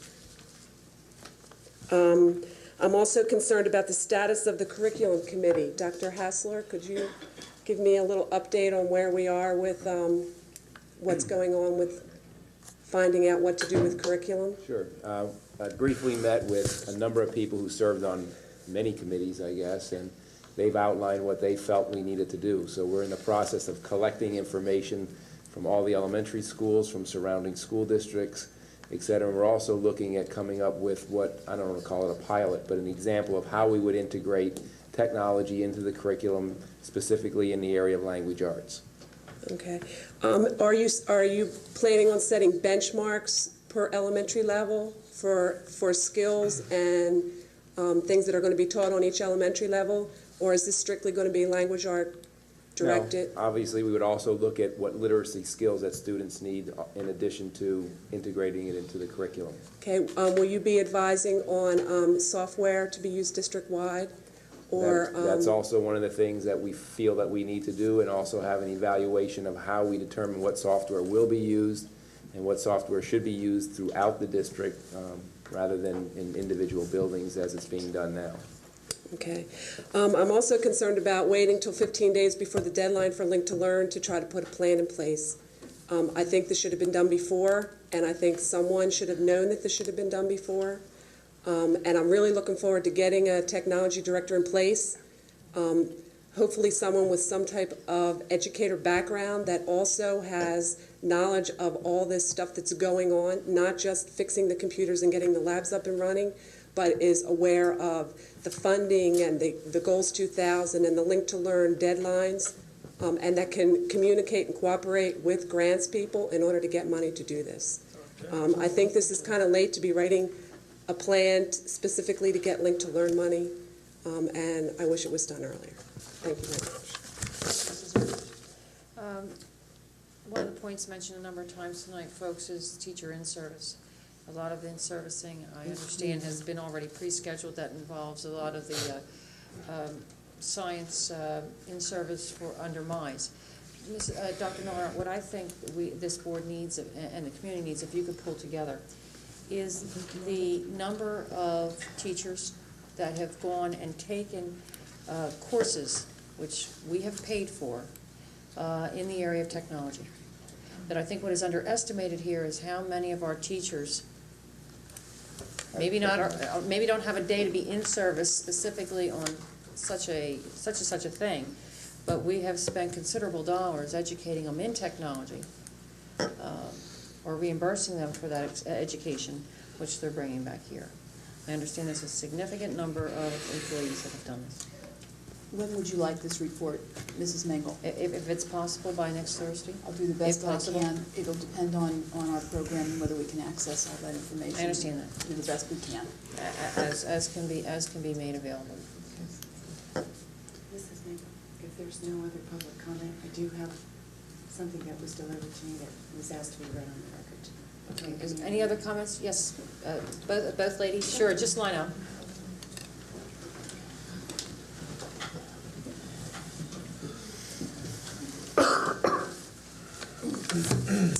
I'm Lori Morrissey from Tomenson. I had a couple of questions. I'm just trying to understand a little bit better. I see on the March 12th plan, I know Mr. Weitz has been doing a lot of explanation, but I see on the plan that there were 4 names, Mr. Clements, Mr. Hill, and Mr. Mosey.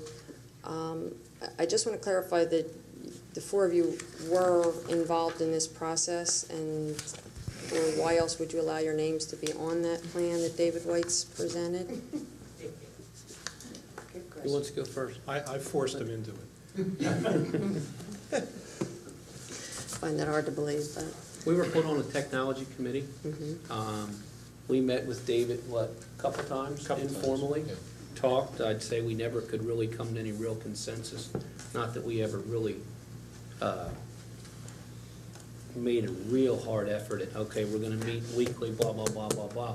Again, we met, David said he had some ideas, he put them down on paper, and I think I don't speak for Mr. Mosey, but to the best of my recollection, is David informed us he was coming forward with that plan, and I do believe that David knew that we all did not agree with the plan, yet we were willing to at least discuss it, and as David put it, was a start.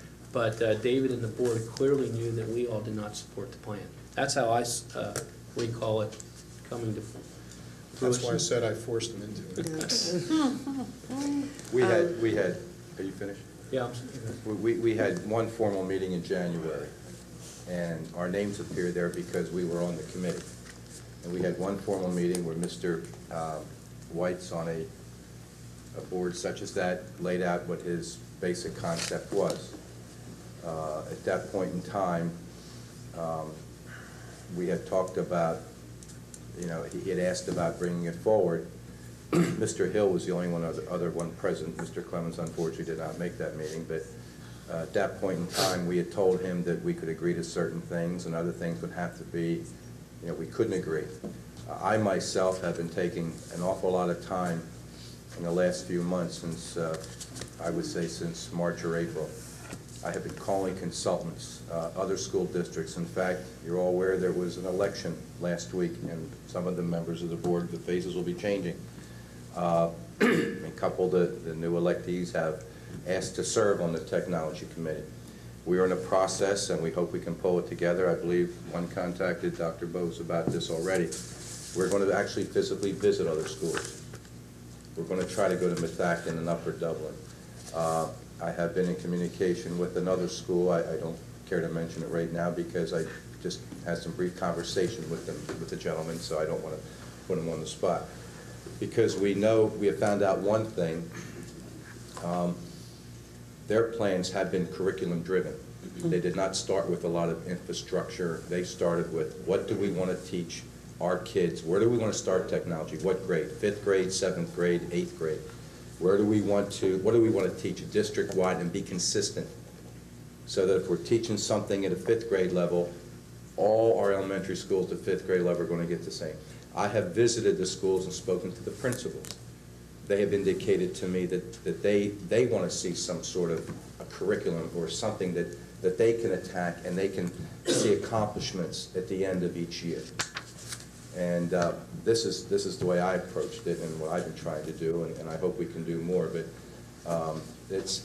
we get criticized for not doing enough. I think we've done an awful lot, and there's an awful lot to do, and we're working as hard as we can to do the best we can. But I don't think anybody in this world attacks any kind of a problem without taking some kind of chronological order as to how you're going to go about reaching an end.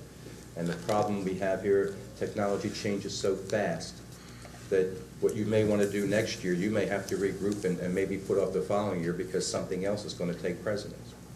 But all I can tell you is that with a couple of new people coming on board who want to be on the technology committee, we are going to do everything we can and get into other schools and see what they've done. And it's a good experience because they may have had some problems we don't see. And we can learn from that and maybe do a better job. Well, I appreciate that. I mean, the fact that there has been a little bit more thoughtful presentation from some of the board members tonight on concern,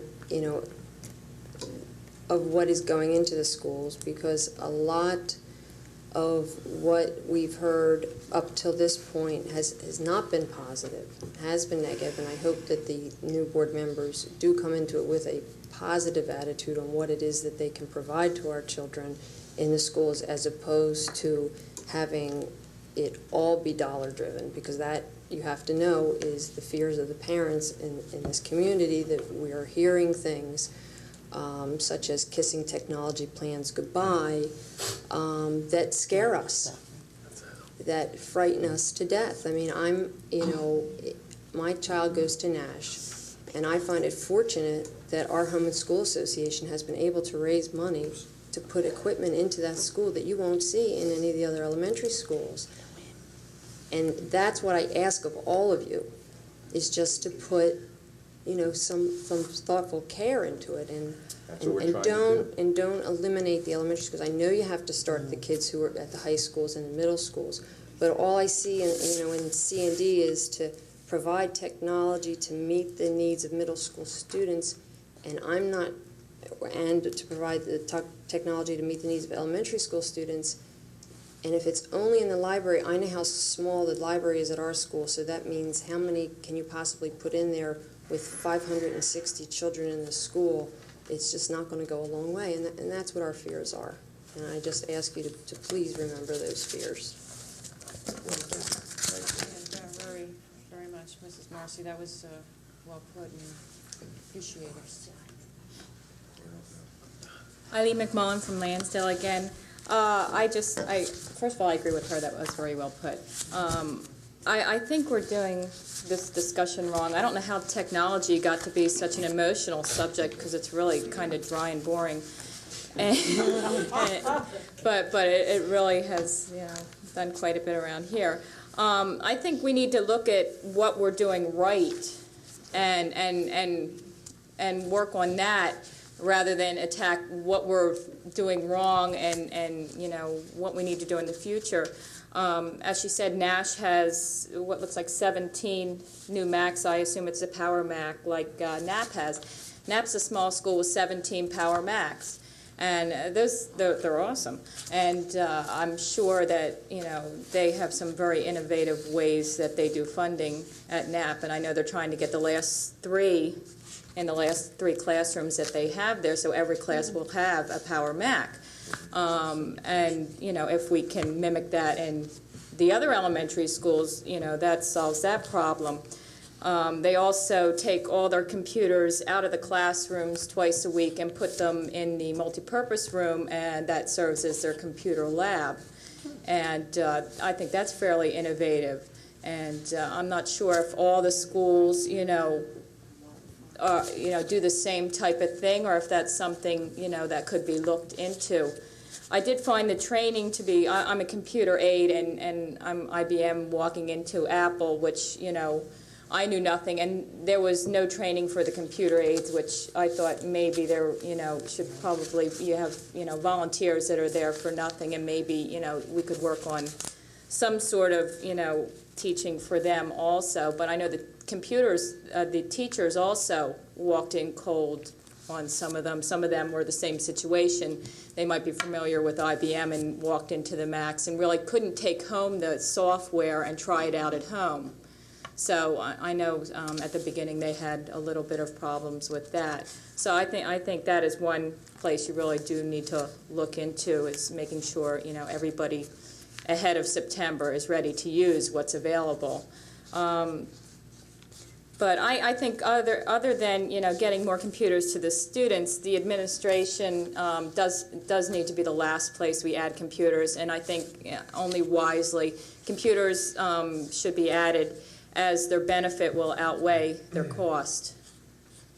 There are many situations that the computer will pay for itself, saving time for the teachers and all. 30 seconds. 30 seconds? Okay. 30 seconds. Okay, that's okay. I'm about done anyway. Thank you very much. Thank you. Okay, thank you very much. Why don't we just stay put in, and do you want to switch our tape? Well, let's see if Thank there's you. anyone else we could adjourn. 2 subjects and 3 changes. Anybody else, please, from the audience?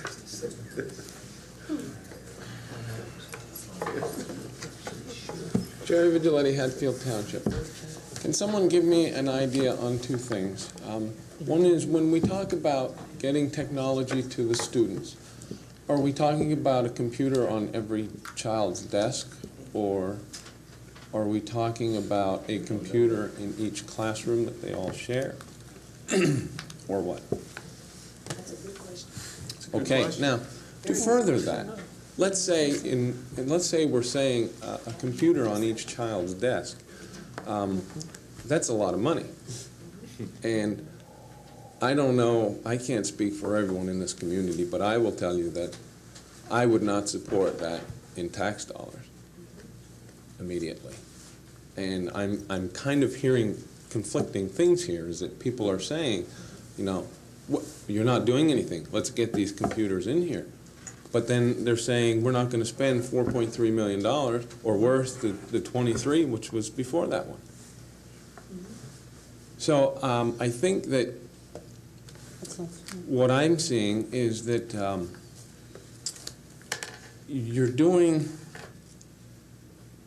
you're at least trying. And I don't know much about technology and computers, but I think that there is an awful lot to do, and as you say, it changes so frequently that what you decide on this week could be different next week. And, you know, I'm with those of you who are having trouble with this, in that I'm confused as to where to start or what to do.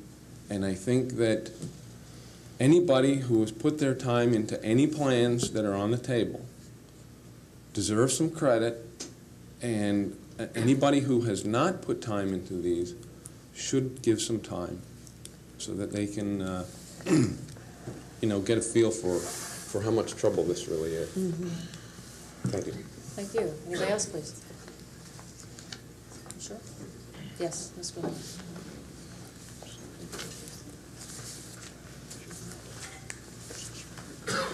This might seem fragmented because it's late. My name is Cindy Granenko, and I wasn't going to speak, and I'm from Tillmanson.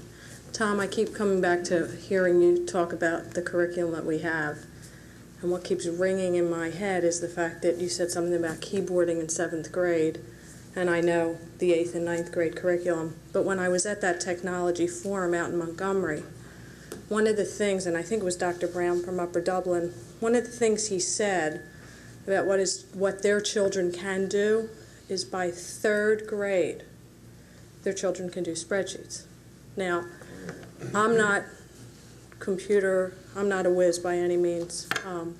I'm probably very ignorant when it comes to computers. I know what I need to know for my job, and that's pretty much about it. But I guess I'm asking that when you go and you look at other districts, that you not only look at what they have, but what their goals are for their children at each level. I said that. And the other thing is not to do it in as long a project as it's taken to go from the long-range plan back when Sandy Mangano was here till now, because then we won't get anywhere. I see us talking over and over and over again about technology. We're nitpicking the same details. I know what our curriculum is. Anybody can pick up the program of studies and see the program and see the curriculum. But if you go to other districts and you hear the 3rd graders are doing spreadsheets and that our kids are getting keyboarding in 7th grade, well, most kindergartners that have computers at home are already experiencing those keyboarding skills. So what we're teaching them in 7th grade is really, again, the point of who has a computer at home, who has that, and who doesn't. And the kids that have it don't need the keyboarding classes. And, you know, I know we have inequities across the district, but we have to deal with that. But we also have, and somebody can correct me if I'm wrong, but St. Stan's is in our community. Let's look within our community to say, what does LC have? What does St. Stan's have? What does Corpus Christi have? I know for a fact that St. Stan's has a computer lab, K through 12, with grades in technology, a computer grade K through 12.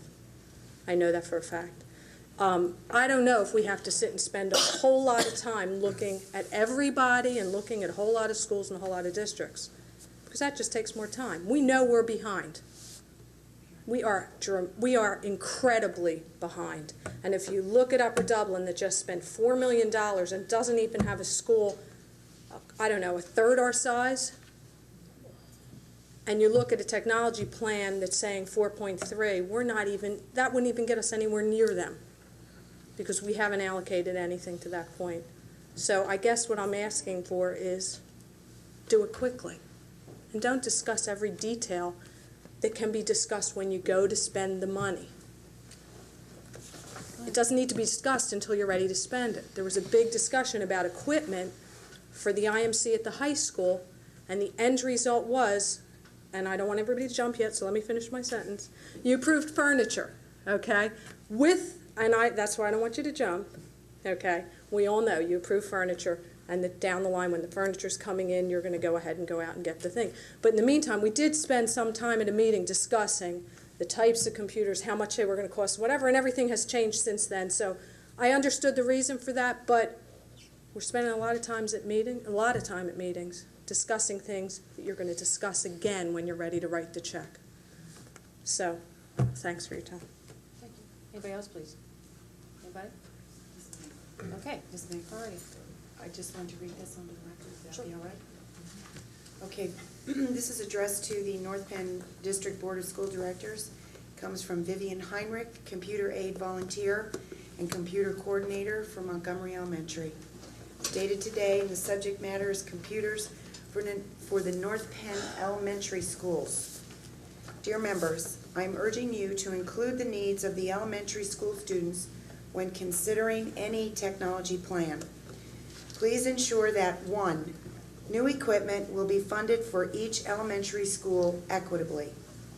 Old equipment from the high school and middle schools is not an educational solution for the elementary students because A, the programs that the upper level schools are using with the machines are not elementary programs and cannot be handed down to the primary grades. B, there is not much elementary age software currently available for purchase that will run on the 386s and 486s, which is the actual hardware. 2, computer software purchased for the elementary levels supports or enhances the curricula in the elementary schools. 3, teachers are adequately trained on the new equipment and the new software so that they can readily integrate the computer usage into their lesson plans. 4, there is a trained support staff available to maintain the equipment. 5, evaluations, assessments, and accountability can easily be obtained on a regular basis. In conclusion, these are some basic considerations that should be addressed before adoption and implementation of a technology plan. Thank you very sincerely. This is Vivian Heinrich, and I'll submit that to Mr. Ware. Could you make a copy for all board members? Yeah, could you do that, please, and make it a part of the minutes of tonight's meeting? Thank you. Okay, very good. Direction from the board, Thursday night. Mr. Allen. Concerning? Movement. I don't know. We have Where we have I don't know. Link to Learn monies to be applied for. Get the Needs. money. Get the money. I don't know what else. I'm not, I don't know what, I wouldn't know how to make a motion now, and that's what we're looking for. No, right? no, we The don't motion make a is motion, it's next not an week. action meeting. No, I mean, It's but I mean, direction. you want a motion on Thursday night. I'm not sure what it's gonna say, what it's.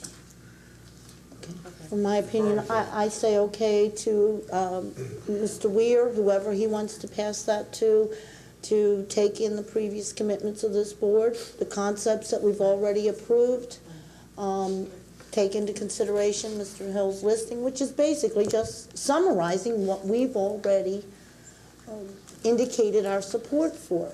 We have you working for the details of the middle schools, but you're not doing it for the fun of it. You're doing it because you've heard the board say that it was interested in moving in that direction.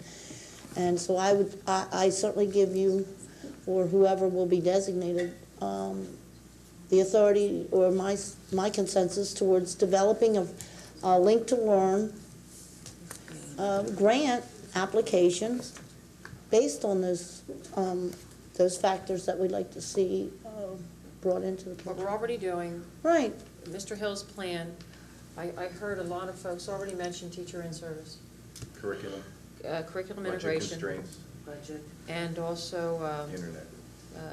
especially D here, to meet the needs of elementary students, to meet the instructional needs of elementary students, I think was. Right, but for the purpose of the Link to Learn, if I'm not mistaken, we keep going back to having a full technology plan. Whatever Mr. Weir feels is necessary to meet that criteria of what we've discussed.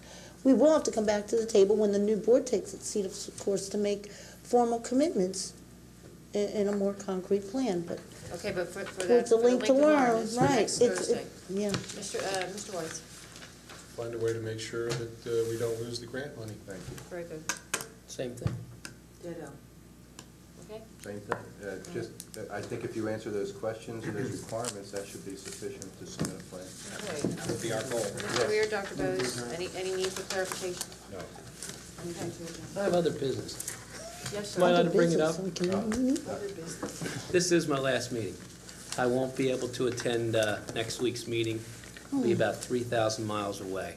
So just give me 2 minutes. Is it warmer there where you're going? No, it's colder. It's much, much colder. I want to publicly acknowledge my wonderful wife, Alicia. She's in the still back. sitting here? I couldn't see her. She's my best friend and always will be. And if it wasn't for her, I wouldn't be here. And I just want to say that she was my encouragement, my backbone, everything behind me points to that wonderful woman sitting back there. And I just want to thank you. And next to her is my sister Donna. If it wasn't for her, I wouldn't even have started this whole process because she was the one that said, you need to go on school board. Thank you, Donna. It's been a good learning experience. And it's been fun at times. It's been strenuous at more times, but I enjoyed the 4 years. I would do it again in a heartbeat. I have some other endeavors that I wish to take on, and I wish you all the best. Thank you. Oh, my goodness. Thank you. Move to adjourn. No. We have to acknowledge Tom's expertise. I mean, he was here at a critical time with our facilities. And I'll tell you, there was times when I'm sitting on the second high school, oh my gosh, it is late. The expansion project, and Art's given us all these alternate bid lists, and I'm like, Tom, this is in your court. I mean, whoa, this is too detailed. And I think there are many, many times when his background and experience really did help us out. And he may not have been as much of a high-profile figure in lending that advice or bringing that expertise to the board. But I think that also helped him perhaps be even a little bit more effective. And, you know, the old saying that the best way to get things done is not to worry about who gets credit for it. And I think that Tom very much implemented that philosophy as he served on this board. Anybody else over there? Thank you, Tom, for your dedication, Good luck. contribution to the board. Thank you. Yeah, I would like to say something. I didn't realize it was your last meeting. Well, I try to keep it, it was a little bit of a secret. But I would like to,